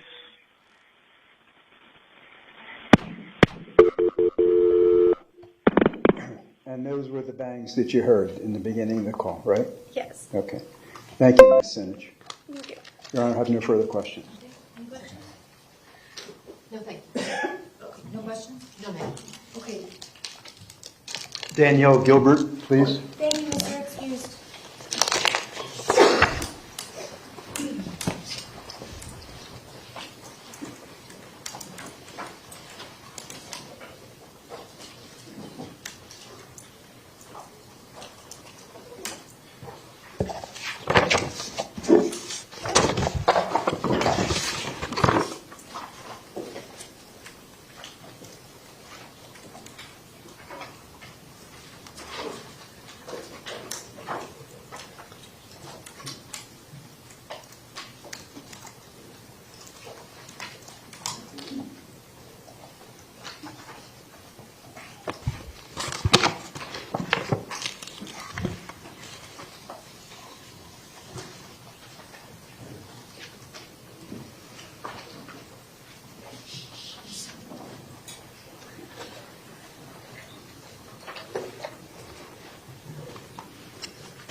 Good afternoon. You can go ahead and be seated. Please raise your right hand. Do you solemnly swear or affirm the testimony you're about to give is the truth, the whole truth, and nothing but the truth? I do. Thank you. You can put your hand down. Please state your full name and spell your last name for the record. Danielle Gilbert, Gilbert. State you may inquire. Ms. Gilbert, good afternoon. What do you do for a living? Or what? Oh, I'm a student right now. I go to UCI. Okay, all right. Normally, I would start out by asking your age, but you're out of school now, so I don't want to get anywhere near there. So you're in school, right? Yes. Where do you go to school? University of Central Florida in Orlando. Okay, what year are you in? I'm going to be a senior this fall. Okay, I'd like to call your attention to February the 14th, 2018. Do you remember, were you in school then? Yes. And where were you in school? I was at Marjorie Stoneman Douglas High School. Okay, and on February the 14th, 2018, what year were you in? I was a junior. Okay.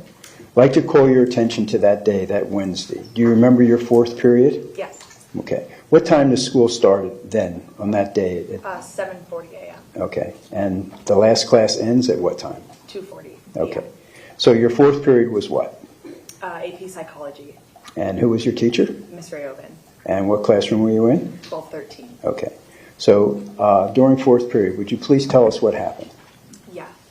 So at the beginning of fourth period, when it's just started, we were in the middle of a lecture, as per usual, and we were all seated in our desks listening to Miss Rayoven give her lecture in the front of the classroom. And in the middle of her lecture, we heard the first couple of shots, and from there we dropped to the ground and started running towards the window. However, our teacher realized that by the window was right in view of where the window was in the door.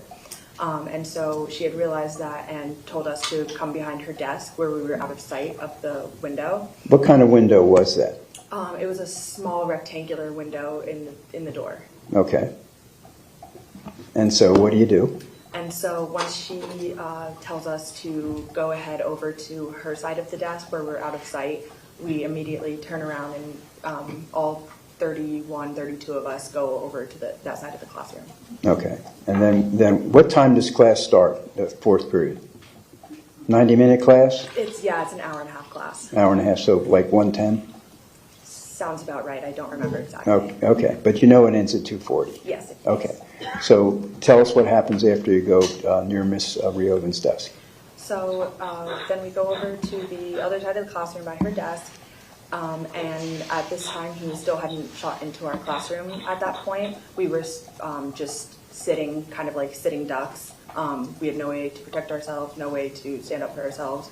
And once we were all kind of over by the door and away from the door, that's when he had shot into our classroom. He injured 4 people in my classroom, one of them being fatal. And from there, we just kind of sat and waited until the police came and took us out of the classroom. Okay. And who did you see that was injured?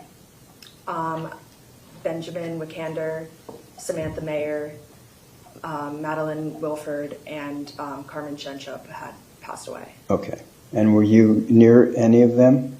Not in particular. They were more towards the podium and by the whiteboard, and I was more towards the door. Okay. And did you do anything to record what was occurring? Yes. I'm not exactly sure why, but my initial instinct was to pick up my phone and start recording. And so I did. I took several videos of what was happening. Yeah. Okay. And did you retain those recordings? Yes. And did you turn them over to the authorities? Yes. Okay. And have you viewed those videotapes since? Yes. Okay.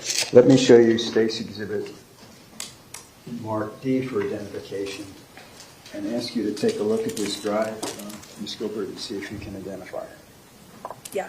And are your 7 videos contained on there? Yes, they are. And did you initial this to I did. say it was the same, one and the same? Yes. Your Honor, this time I'd like to offer State's Exhibit D.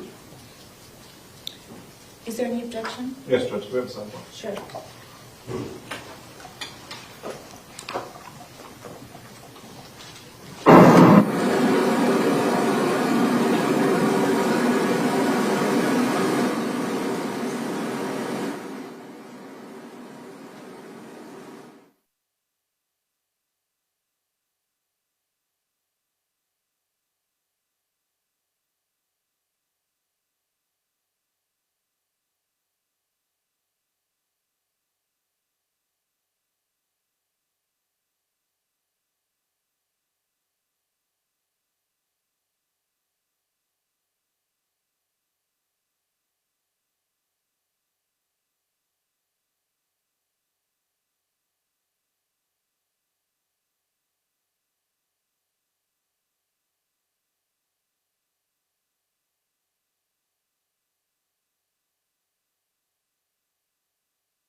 will be received as states D for identification will be received as states 4. Your Honor, I need the last. 5, excuse me. Thank you. It's 5. The last, thank you. The last is sensitive. The last video. We have the sensitive Okay. police. Oh, perfect. Okay, great. Over here. Okay? Nice. Okay. Thank you. Okay. I said 5. I said 4, and then I corrected myself. It's states 5.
Can you hold, please?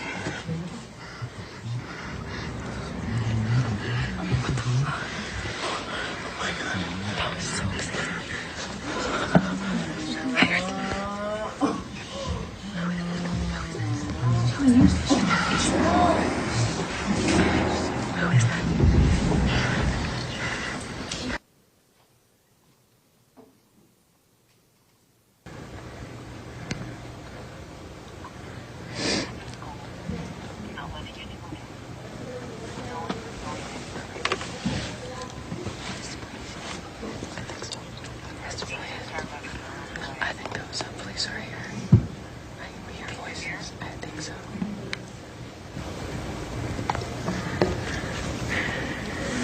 It sounds like a police officer.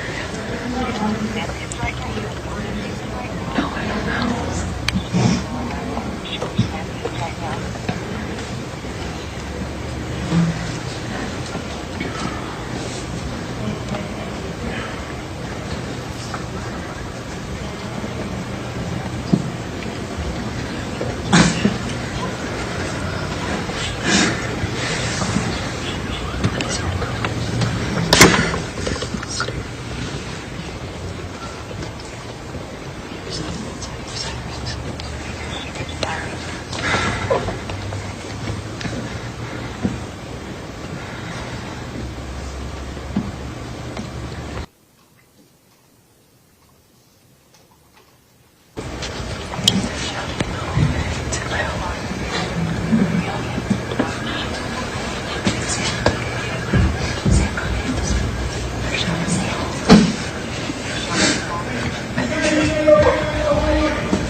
He's gonna get us out.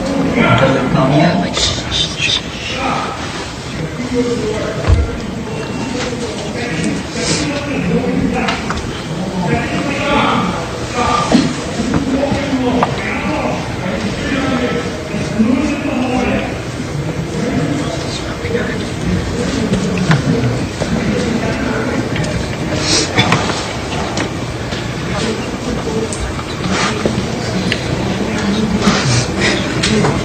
This can't be okay.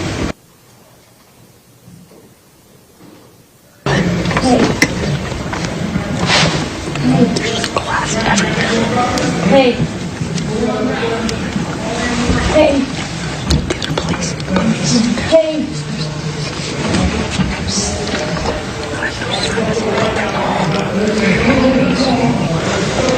I can't turn this. My phone's over there. It was on my desk. Hey. They're coming. We're okay. There's glasses.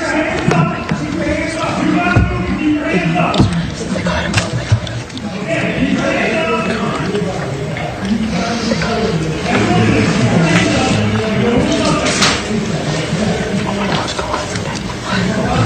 Oh my God. Are you recording this?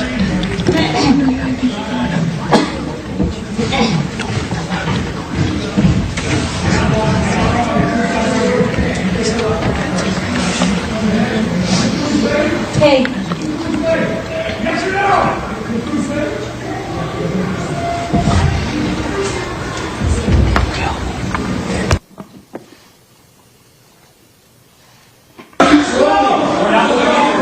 All right, guys.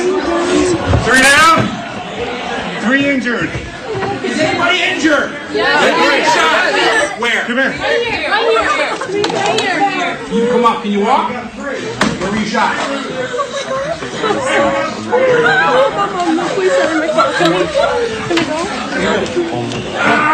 I need help. Somebody help me. Look out. Oh my God.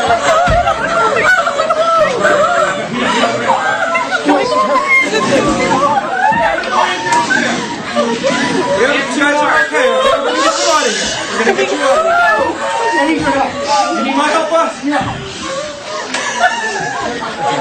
Logan, my desk is my water bottle. Can you get my phone? With the bag, with the water bottle next to the balloon.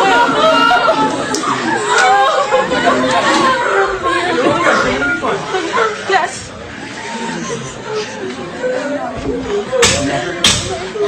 Let's go. Come on. Let's go.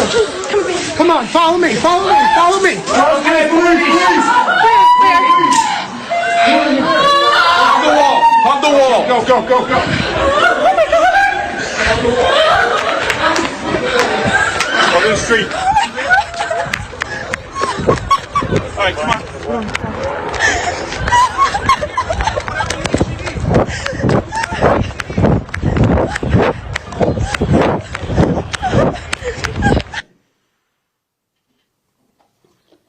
Okay, Ms. Gilbert, I want to show you State's Exhibit marked 3 that's been introduced into evidence. And if you'd be good enough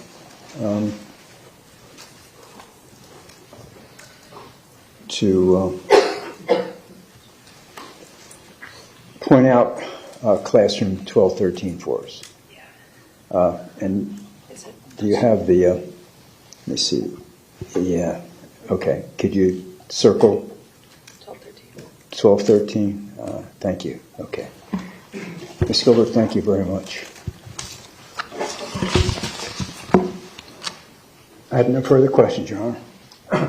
Does that answer any questions? No, thank you. Okay, thank you, miss. You're excused. I'm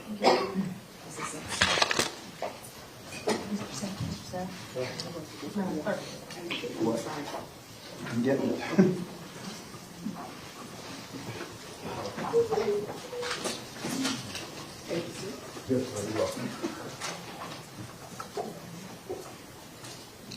State when you're ready. Call your next witness. Dylan Kramer. You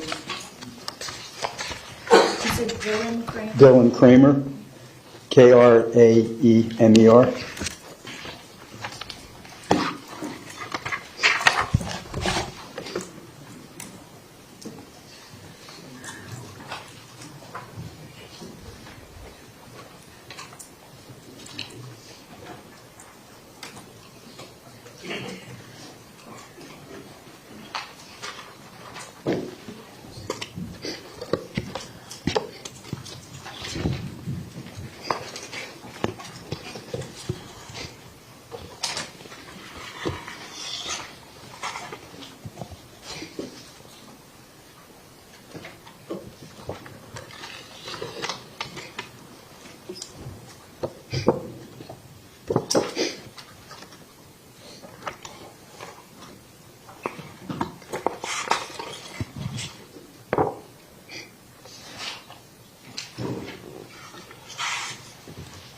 Good afternoon, Mr. Kramer.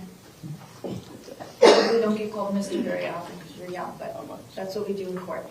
Please raise your right hand. Do you solemnly swear or affirm the testimony you're about to give is the truth, the whole truth, and nothing but the truth? Yeah. Thank you, sir. You can put your hand down, and please state your full name and spell your last name for the record. Dylan Henry Kramer, Kraemer. Okay, Mr. Sachs, you may Thank you, Your Honor. And Mr. Kramer, do you go to school? Yes, sir. And where do you go to school? University of Southern Florida, Tampa. Okay, could you lean forward so that the microphone can pick you up, okay? Thank you, sir. What year are you in? I'm a junior. And what course are you pursuing? I am a studio art major. Okay. I'd like to call your attention to Mr. when... Sachs, 1 second. I don't think they can hear him. Can you turn the microphone off? I'm sorry? Can you move it closer to him? This one? Okay, if you would just lean in a little bit, please. Thank you. Okay. So, where did you go to school on Wednesday, February the 14th, 2018? Marjorie Stoneman Douglas. Okay. And what year were you in? A junior. Okay. I'd like to call your attention to the fourth period that day. Dylan, do you remember what class you had? Yes, sir. It was room 1214, Ms. Seamus's History of the Holocaust. Okay. And please tell us what you remember happening during fourth period. We were in the hallway. We were in the classroom. We finished up with our work. Out of nowhere, we heard a very, very loud sound, assumably gunshots. We all ran to the corner of the room. Some went to the room next to the door. The other half of the class went to diagonal the window. And we knocked down a file cabinet, tried to get behind it, get as many students behind it, and kind of just waited. And then I peered around the corner, and eventually the shooter started shooting through the window, and bullets were flying through. Ducking down, waiting about 20, 30 seconds, and then it stopped. Kept going on. And then I looked over, and 2 people were dead, and multiple people were shot. Okay. And you said the bullets came through the window. Describe where this window was. The window was in the door into the classroom, right in the middle. Okay. And did you see anything through the window? Yes, sir. What did you see? I saw the shooter. What did he look like? Wearing a hat, glasses, a vest, and I could see his gun. And did you see the gun? Yes, sir. What did the gun look like? A large AR-15. Okay.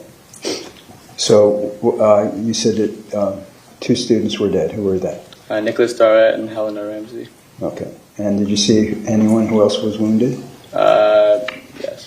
Who was wounded? Sam Grady, Sam Fuentes, Isabel Checker. I can't remember. Multiple people. Okay. So tell us what happened after that. We waited. I called the police. I called my parents or text my parents. I checked Nick's pulse, and I waited for the police to show up. Eventually, they came through, cleared us out, took out the wounded first, and then basically just told us to run out of the building. I'm sorry. Out of the building. And approximately how long did you wait before the police arrived? Maybe 15 to 20 minutes. Okay. And did there come a time where you viewed a video of what occurred? Yes, sir. And what did it show? It showed a student in my classroom and the door where the shots were coming through, and you could hear the shots. Okay. And did that video, that audio video, did it accurately and truly depict what you saw and what you heard? Yes, sir. On February the 14th, 2018? I want to show you State's Exhibit marked E for identification, Mr. Kramer, and ask you if you could look at this drive for me. Yes, sir. And have you seen this before? I have. And did you watch what was on this video, this audio video? Mm-hmm. Did it accurately depict what you heard and saw on February the 14th, 2018? Definitely. Okay. Your Honor, I'd like to offer State's Exhibit E. Mr. Wheeler, are you handling this witness?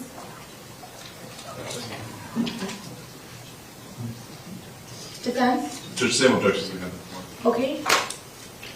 Over the defense objection, State's Exhibit E for identification will be received as State's Exhibit 6. May I play it, Your Honor?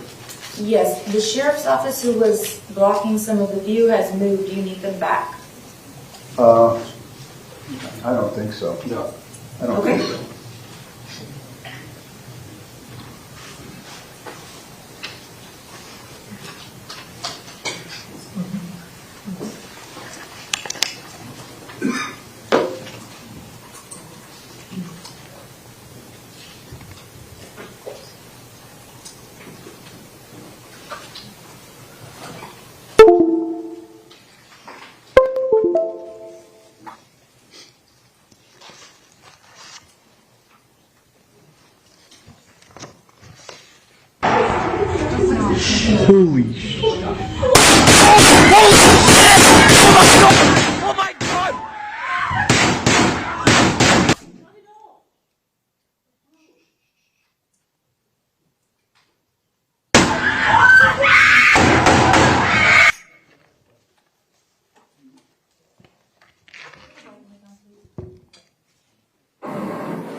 Do you see the diagram in front of you?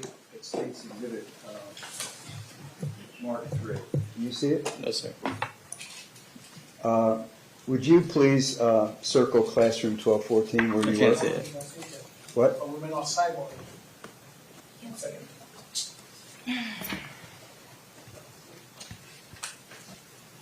All right. Do you see it? You know how to do it? Probably. Should 1214? That's it. Okay. All right. Thank you, Mr. Kramer. Your Honor, I have no further questions. Thank you, Mr. Kramer. Defense, any questions? No, Your Honor, thank you. Okay, ladies and gentlemen, thank you very much. We're going to take a 15-minute recess at this time. Please do not discuss the case among yourselves, and we'll be back with you shortly.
That were admitted into evidence over the objection of the defense.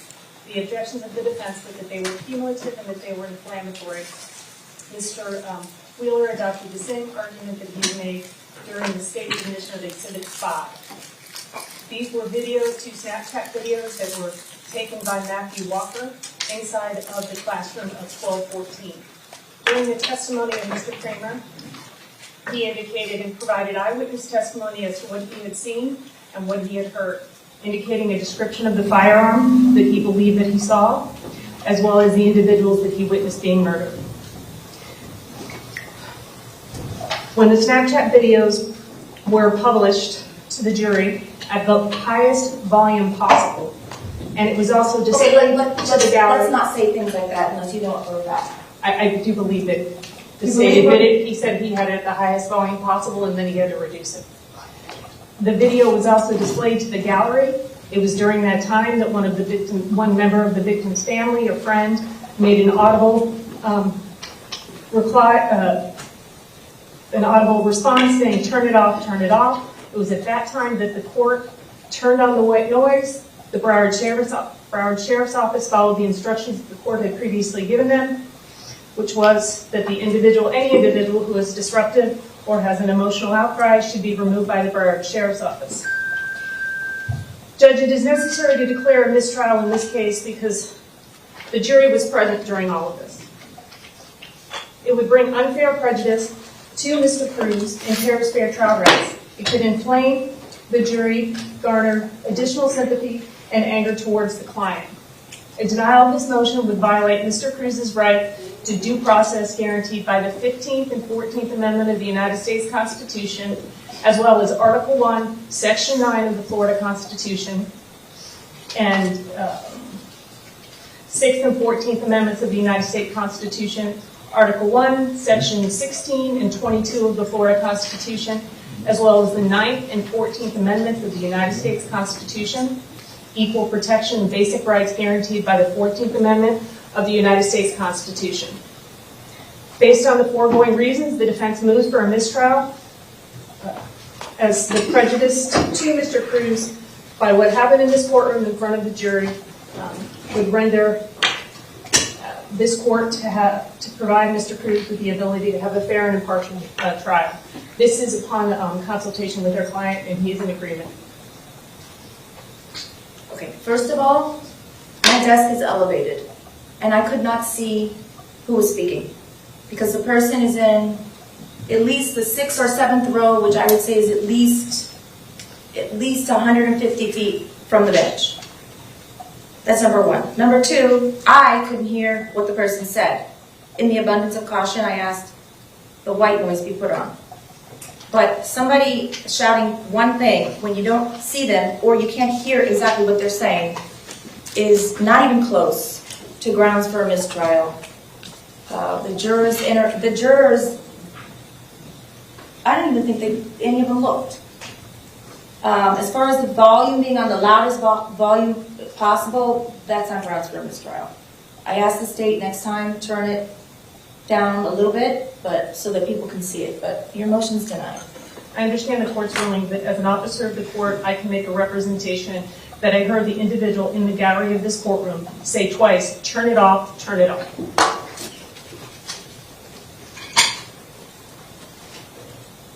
Do you want to say anything on state?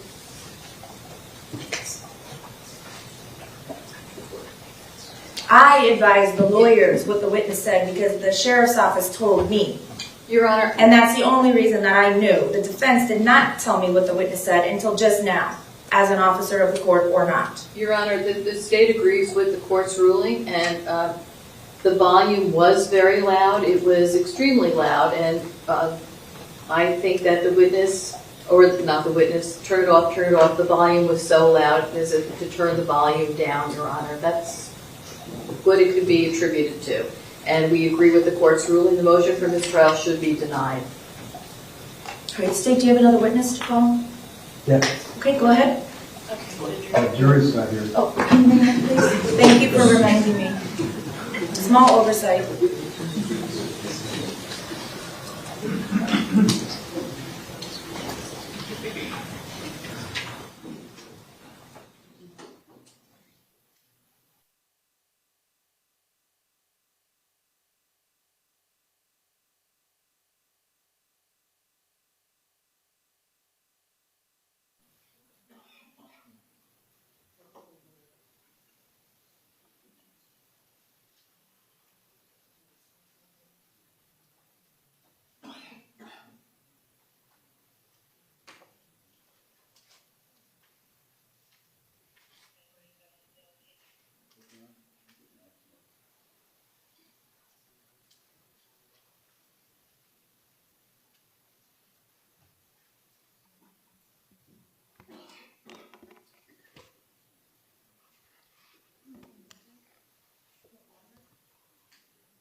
Okay, thank you for your patience. The jurors are present. State, call your next witness. Thank you, Your Honor. Maximo Rosario.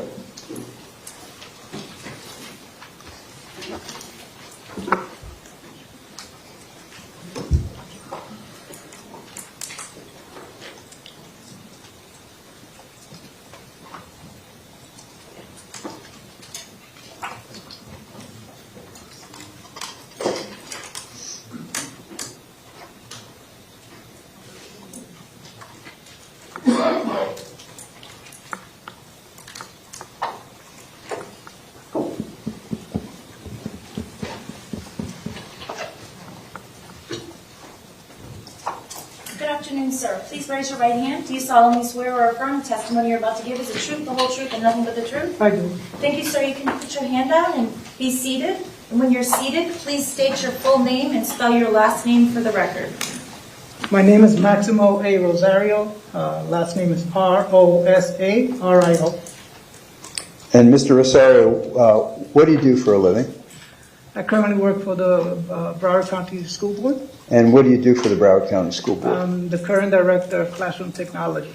Okay. And how long have you had that position? 4 years. Are you familiar with Marjorie Stoneman Douglas High School? I am. And how are you familiar with it? I was assistant principal there for 10 years. How long were you an assistant principal? 10 years, over 10 a years? little over 10 years. Okay, when did you start as an assistant principal? I was appointed in December of 2007. Okay. Did you have anything to do with the video surveillance system that was set up at Marjorie Stoneman Douglas? I did. Please tell us what part you played in it. So I've done the training, and I was trained by district staff on how to use a system that was installed at Marjorie Stoneman Douglas. Okay. And when did that take place, sir? So there was a system already in place. So it was upgraded as time progressed and new buildings were constructed. Okay. So in February of 2018, were you familiar with how the system operated? Yes. And how did it operate? Basically, a recorded motion sensor activated and recorded 24 hours a day, 7 days a week. Okay. And was there a server that controlled everything? Yes. And where was the server located? The main server was located at the media center in the back room, locked behind a cage. Okay. And how is the server secured? So it was a room in the back of the media center. Only certain staff had access to that particular room. Inside that room, there was a locked cage with a padlock. And only myself and the microtech had access to that particular lock cage. Okay. So it was secure? Yes, sir. So, and that's the way it existed on February the 14th, 2018? Yes, sir. Okay. How does the system, you said the system is motion activated. How does that work? Basically, when activity happens in front of a particular camera that was distributed around the school, the video surveillance system will start recording that particular activity, whatever it may be. Okay. And if there's no movement, it doesn't record? It does not. Okay. Have you ever done downloads from the server? I have, yes. And how do you do that? Basically, we have a local computer where you can then export from the server into a local hard drive and then transport it to either at that time a CD or a flash drive. Okay. And have you done that prior to February the 14th, 2018? Had you done that many times? Yes. Had it always been proven to be accurate? Yes, sir. Time, date? Correct. The cameras in the 1200 building, you familiar with the cameras in the 1200 building? I am. Were you instrumental in upgrading those cameras? So they were the newest cameras in the building when they were installed. Our building was constructed in 2009, and they have put in the higher resolution cameras in that particular building. Okay. Let me show you now State's Exhibits J and I. I've shown these to the defense, Your Honor. Okay. J and I for identification. Let me just show you first I, Mr. Rosario, if you don't mind taking a look at that. Do you recognize what that depicts? Yes. Does that accurately and truly depict the east entrance to the 1200 building as it existed on February the 14th, 2018? It does. Okay. And I show you State's Exhibit J and ask you, does this photograph, State's Exhibit J, truly and accurately depict the west side doors that existed on February 14, 2008? It does. Thank you. Your Honor, I'd like to offer I&J. Is there any objection? Oh, ma'am. Okay, states I for identification will be received as state 7, and states J for identification will be received as states 8.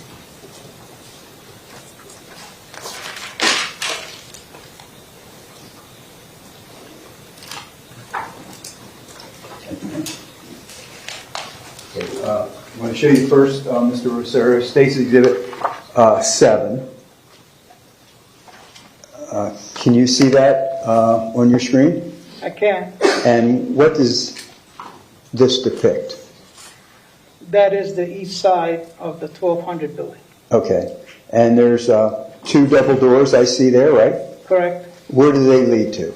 Those lead straight into the corridor where the classrooms are. Okay.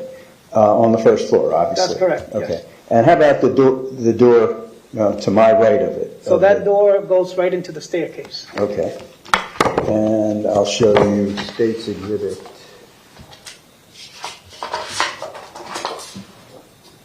number 8. And can you tell us what that depicts? Yes, that's the west side of the 1200 building, front entrance, first floor. Okay, and those double doors, where do they lead to? They lead to the main hallway where the classrooms are opposite of the other. Okay, on the first floor, obviously. On the first floor, yes. And how about the door to the right of The that? door to the right leads straight into the staircase. Okay. Now I want to show you State's Exhibits K, L, and M. Mr. Rosario, if you'd be good enough to take a look at these exhibits.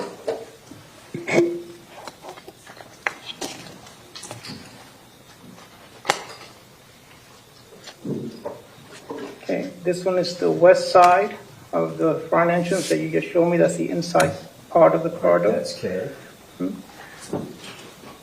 This is the center of the hallway as you come into the first floor. Okay, and that's L. And this is the interior side of the east door side of the 1200 building. And they accurately depict the east, central, and west entrance, the east and west entrances in the central part of the first floor hallway? They do. And then you depict where the cameras are? I can, yes. Do they depict where the east, central, and... Yes, so the first camera is right over the double doors, as you made. The camera in the center aisle is right over the bathroom doors, past the exit sign, past the smoke alarm or detector that's there. The camera, you can see it facing the east. And then on the east end, you can see the camera right over the door again, facing in. All right. Your Honor, I'd like to offer State's Exhibits K, L, and M. Is there any objection? No, no. Okay, states K for identification will be received as states 9. States L for identification will be received as states 10. And states M as in Mary for identification will be received as states 11.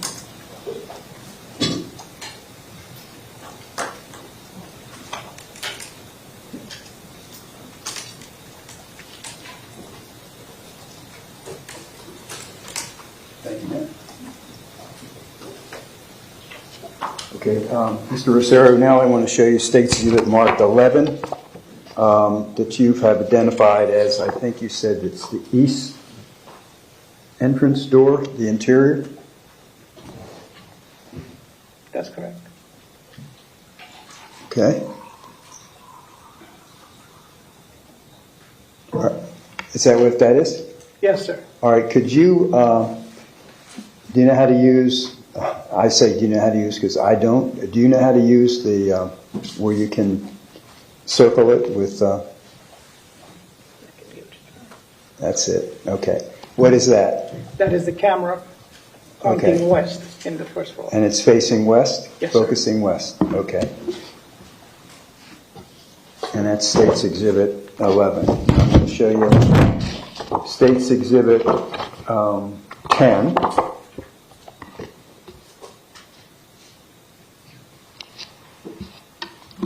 So that is the center view, and the camera is located, oh, you moved it. No, I'm sorry. Oh.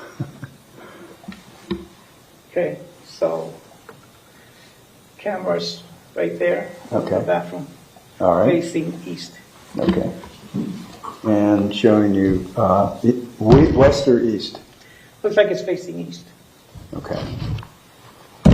And here states Exhibit 9.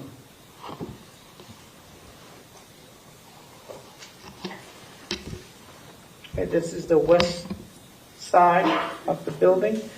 The camera is located right there. Okay. So all the three cameras that you identified, east, west, and central, is that the way it is for all three floors? Yes, sir. Okay. And showing you states exhibits N and O. And I ask you, Mr. Rosario, if you can identify those. So these are staircases. I couldn't tell you which one is east or west, but these are the first landing and the second landing. They were both identical, both on the east and the west side of the staircases. And they show where the cameras are? They do. Okay. And does it accurately depict where the cameras were, whether it's east stairwell or west stairwell as it existed on February the 14th, 2000? It does, yes. Your Honor, I'd like to offer states exhibits O and N. Is there any objection? Did you say no? No, Judge. Okay, thank you. States N, as in Nancy, for identification will be received as states 12, and states O for identification will be received as states 13.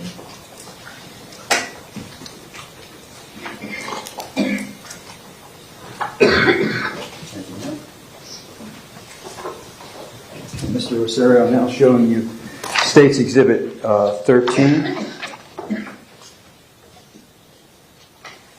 Can you see that okay? I can. Okay, and would you point out for the camera for us?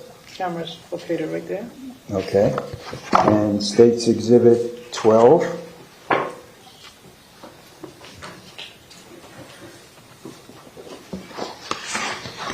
Camera located Right there, okay. And that's the way the cameras were on both the east and the west stairwells, correct? Okay. How many people do you feel you trained on the surveillance system when you were the assistant principal at Marjorie Stoneman Douglas? Roughly maybe 20, 25 different people. Okay. Okay, thank you, Your Honor. Have no further questions of Mr. Rosario. Thank you. Defense, any questions? No, Judge. Thank you. Thank you, sir. You're excused. State, call your next witness. Edward Kessler. Appreciate it.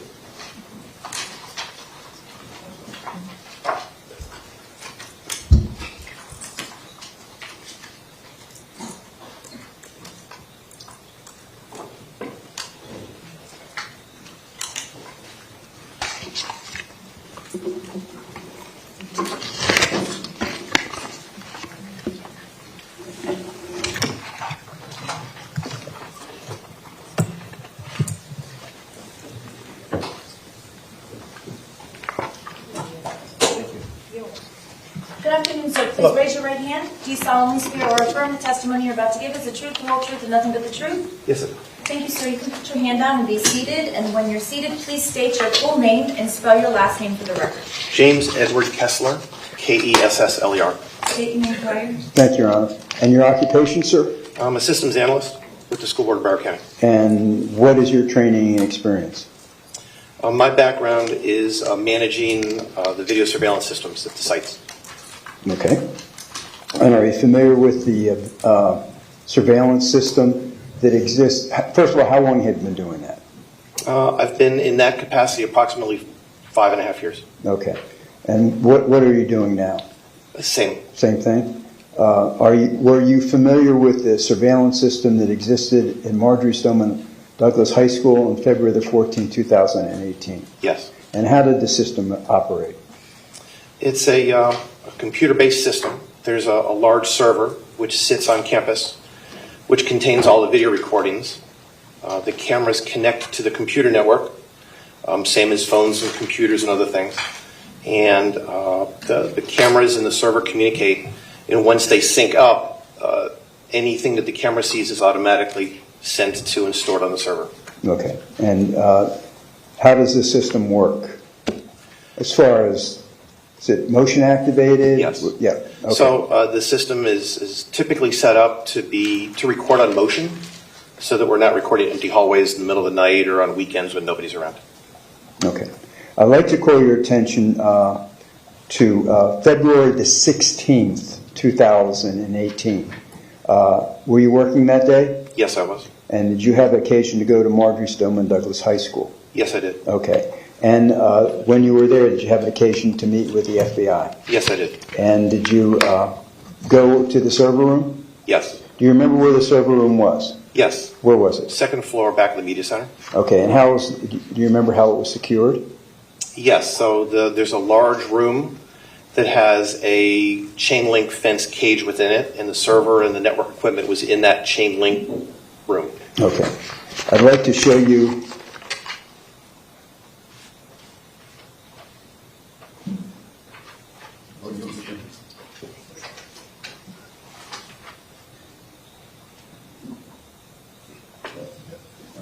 I want to show you State's Exhibit marked P for identification, Mr. Kessler. Can you identify that? This is a property pass that I and the FBI signed when they took possession of the server. Okay. And tell us how that transaction occurred. We received a subpoena, a warrant. No. How did it physically go? We did a normal shutdown on the server, like you would any other computer. Disconnected all the cables from it, pulled it out of the rack in which it was installed in, and physically put it on a table and handed it to the FBI. Okay. And that's a property receipt for the server? Yes. Okay. And let me show you. And the server had a serial number? Correct. And what is the serial number? JFK80M2. Okay. And showing you State's.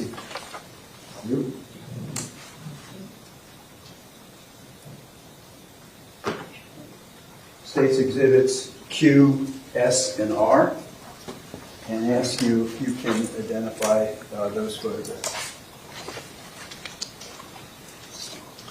These are pictures of the actual server that was removed from the site. And given to the FBI. Correct. Okay. The serial number matches the property pass. Okay. Thank you very much, Mr. Kessler. Your Honor, at this time, I'd like to offer State's Exhibit P, property receipt, and State's Exhibits Q, R, and S, the photographs of the server. Mr. Wheeler, is there any objection? No objection, Judge. Okay, States P will be received as States 14. States Q for identification will be received as States 15. States R for identification will be received as States 16. And States S for identification will be received as States 17. Thank you, Your Honor. I have no further questions of Mr. Kessler. Thank you, Mr. Kessler. Okay, Mr. Wheeler, any questions? No, Judge. Okay, thank you, sir. Thank you. You're excused. State when you're ready. Call your next witness, please. Okay. Carlos Castillo.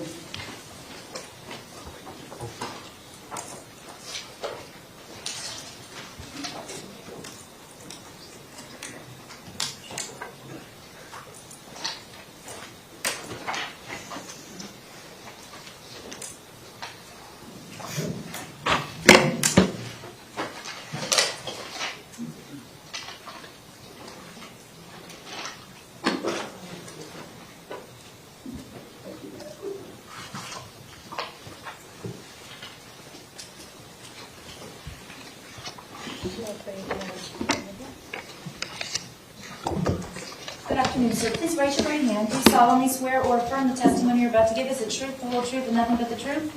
Thank you, sir. You can put your hand down and be seated. And when you're seated, please state your full name and spell your last name for the record. Carlos M. Costello. Costello is Castello. And what's your occupation? I am retired. I know. When did you retire? I retired at the end of 2019. Prior to that, I was employed as a special agent with the Federal Bureau of Investigation. Okay. And how long had you been a special agent with the FBI? Approximately 31 and a half years. Okay. I'd like to call your attention to February the 16th, 2018, do you remember that date? Yes, I do. And did you have an occasion to respond to a certain location? I did. And where did you respond to? I responded to the Marjorie Stoneman Douglas High School in Parkland. Okay. And did you obtain anything when you went to Marjorie Stoneman Douglas High School? I was sent there to take custody of the video server at the school. Okay. And I'd like to show you State's Exhibit Mark 14 that has been identified as a property receipt for the server. Do you recognize that? Yes, sir. This is the property receipt I filled out for receipt of the school video server. Okay. And did you sign it? And that, yes, sir. My name, my signature on there. And has a serial number?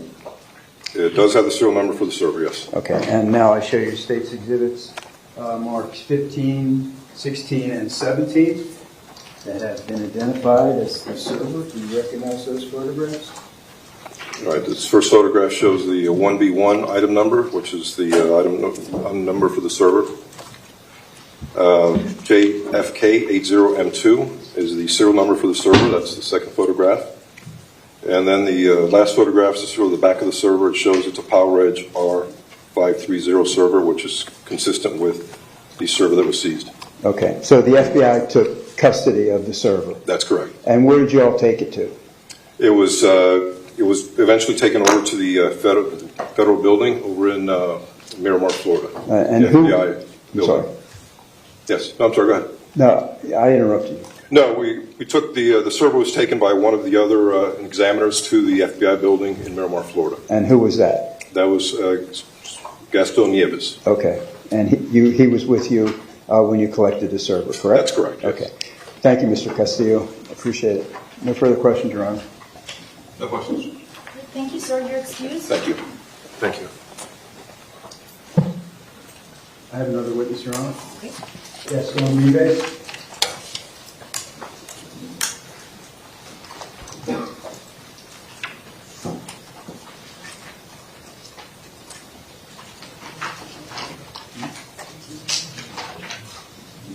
No.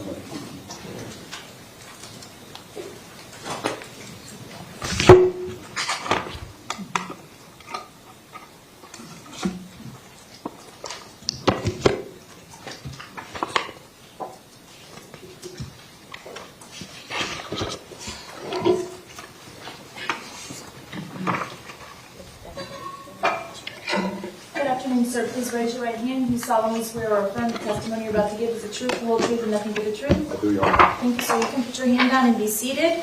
And when you're seated, please state your full name and spell your last name for the record. Gaston Nieves, Nieves. You may inquire, state. Thank you, Your Honor. Mr. Nieves, what do you do for a living? I'm a digital forensic examiner for the Federal Bureau of Investigation. And how long have you been doing that? I've been a forensic examiner for 18 years now. Okay. And what is your training? I have a bachelor's degree from Florida International University in Management Information Systems. I also have a master's degree from Florida International University as well in Management Information Systems. I'm certified by the FBI to do forensics on Windows machines, Macintosh machines, cell phones, Linux and Unix systems. I also have certifications that are from the SANS Institute, which is like an independent organization that does cybersecurity training. So some of the certifications I hold from them are the GX Certified Forensic Analyst, GX Certified Forensic Examiner, Advanced Smartphone Forensics, as well as Incident Handling. Okay. And you indicated that your title is Senior Forensic Examiner? That's correct, sir. Okay. And do you handle digital forensics? Yes, sir. What is digital forensics? Digital forensics involves collecting, preserving, and analyzing and extracting digital evidence, meaning anything that could come from a digital device. It could be a laptop, it could be a server, it could be a desktop computer, a cell phone, an external hard drive, a thumb drive, cameras. So anything that stores information in a digital format, we're tasked with analyzing those sort of items and extracting data in order to assist with the cases. Okay. And the process that you just described, how many times have you done that in your career? I've done probably over 1,000 examinations. Okay. Mr. Navis, I'd like to call your attention to Friday, February the 16th, 2018. Did you have an occasion to respond to a certain location? Yes. And where did you respond to? I was asked to respond to Marjorie Stoneman Douglas in reference to providing assistance with a search warrant to collect the video surveillance system from the high school. Okay. And who were you with? I was with Special Agent Carlos Costello. Okay. Mr. Navis, I'd like to show you State's exhibits number 17, 16, and number 15, sir, and ask you if you can identify that.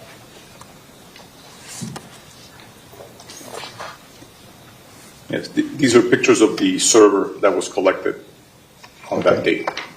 Okay, and when you collected the server, Mr. Navis, what did you do?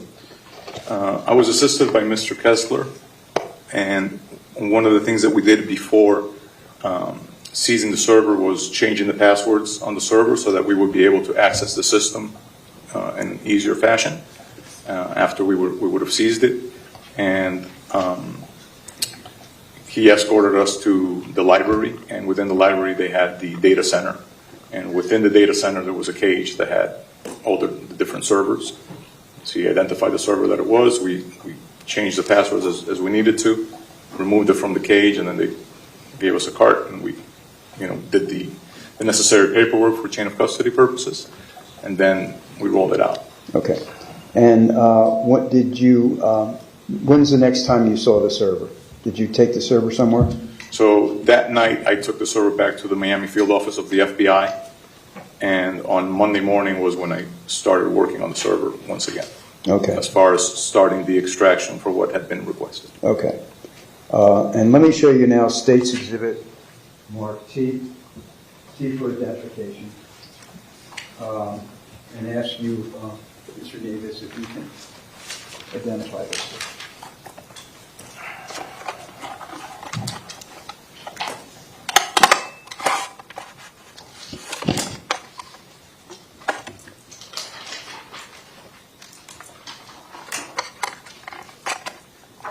This is the solid storage drive that contains the video that was extracted from the Parkland server. Okay, and how the server contained a lot of information, right? Yes. Okay, a lot of hours. Yes.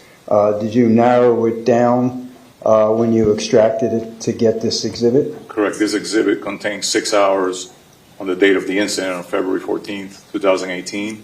And it runs from 1 p.m. until 7 p.m. Okay, and did you hand this exhibit to someone? Yes. Who did you hand it to? His name was Ron from Broward Sheriff's Office. Ron Lowther, is that familiar? Yes, sir. That's correct. Did you also make another video just like that you sent to Vigilon, to Dan Booth? Yes. Do you know who Vigilon is? Vigilon is the manufacturer of the surveillance system that was installed at Marjorie Stoneman Douglas. Okay. And did you initial that exhibit in front of you? Yes, I did. It's exhibit, I'm sorry.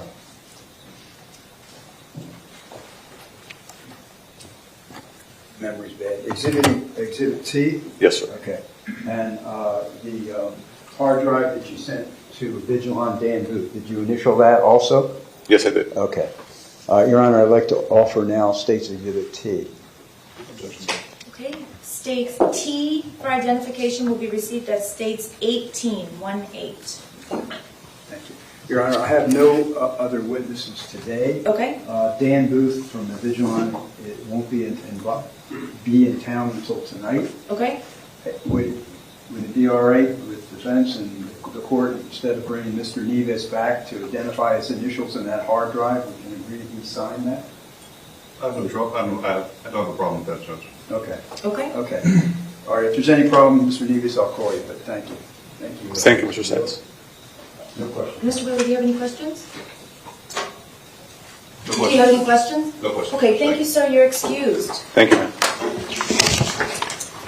Okay, ladies and gentlemen of the jury, so I told you our goal would be 5, sometimes a little earlier, once in a while maybe a little later, but today we're ending around 4:30, so that's good, we're on schedule. I'm not keeping you late like I did a few times, and I apologize again for that. So for tonight, please leave your belongings, not your belongings, but your notepads behind. Please remember, and you're going to be able to probably repeat this verbatim at the end of the trial, because I'm going to tell you so many times, but remember, you may not have any discussion of any sort with friends or family members about the case or the people and places involved, and this includes even your closest family members. They may ask questions of you or make comments to you. You may not discuss what goes on in here in the courtroom with anyone whatsoever, even your spouse, your grandmother, your anybody. You cannot discuss what goes on in here, and this order remains in effect until I excuse you at the end of the trial. So please remember that. Also remember that if for some reason someone were to approach you about this case, whether it be someone you know or otherwise, tell them you cannot discuss it and report it immediately to me. Okay, for tonight, have a safe drive. The sheriff's office is going to see you to your parking area, and for tomorrow we're going to follow the same procedure where I'm going to ask you to please be here at the same time, 8:30. It takes a while. I know you all are having to go through 2 screening processes. I apologize for that, but we're trying to accommodate you and make it as quick and efficient as possible. So we'll follow the same procedure for tomorrow. I do know that some of you had asked when we were calling, making the reminder phone calls about your jury service, some of you had asked if you could bring snacks, and that's absolutely fine. You have that jury room back there, and if you want to bring snacks, coffee, anything that you want to bring, that's fine, so that when you're on a break, you can utilize your whatever you brought from home. Is there any questions about the procedure or parking or times or anything to that effect? Okay, you all are excused. Thank you very much, and I'll see you tomorrow.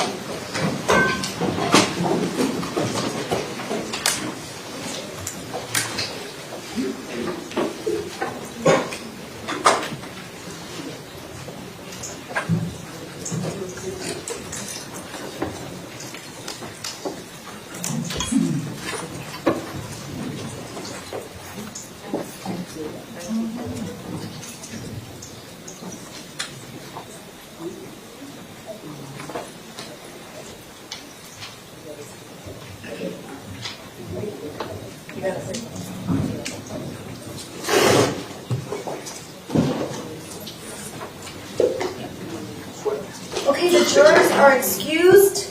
We are in recess for the day. We are going to start tomorrow at 9 o'clock.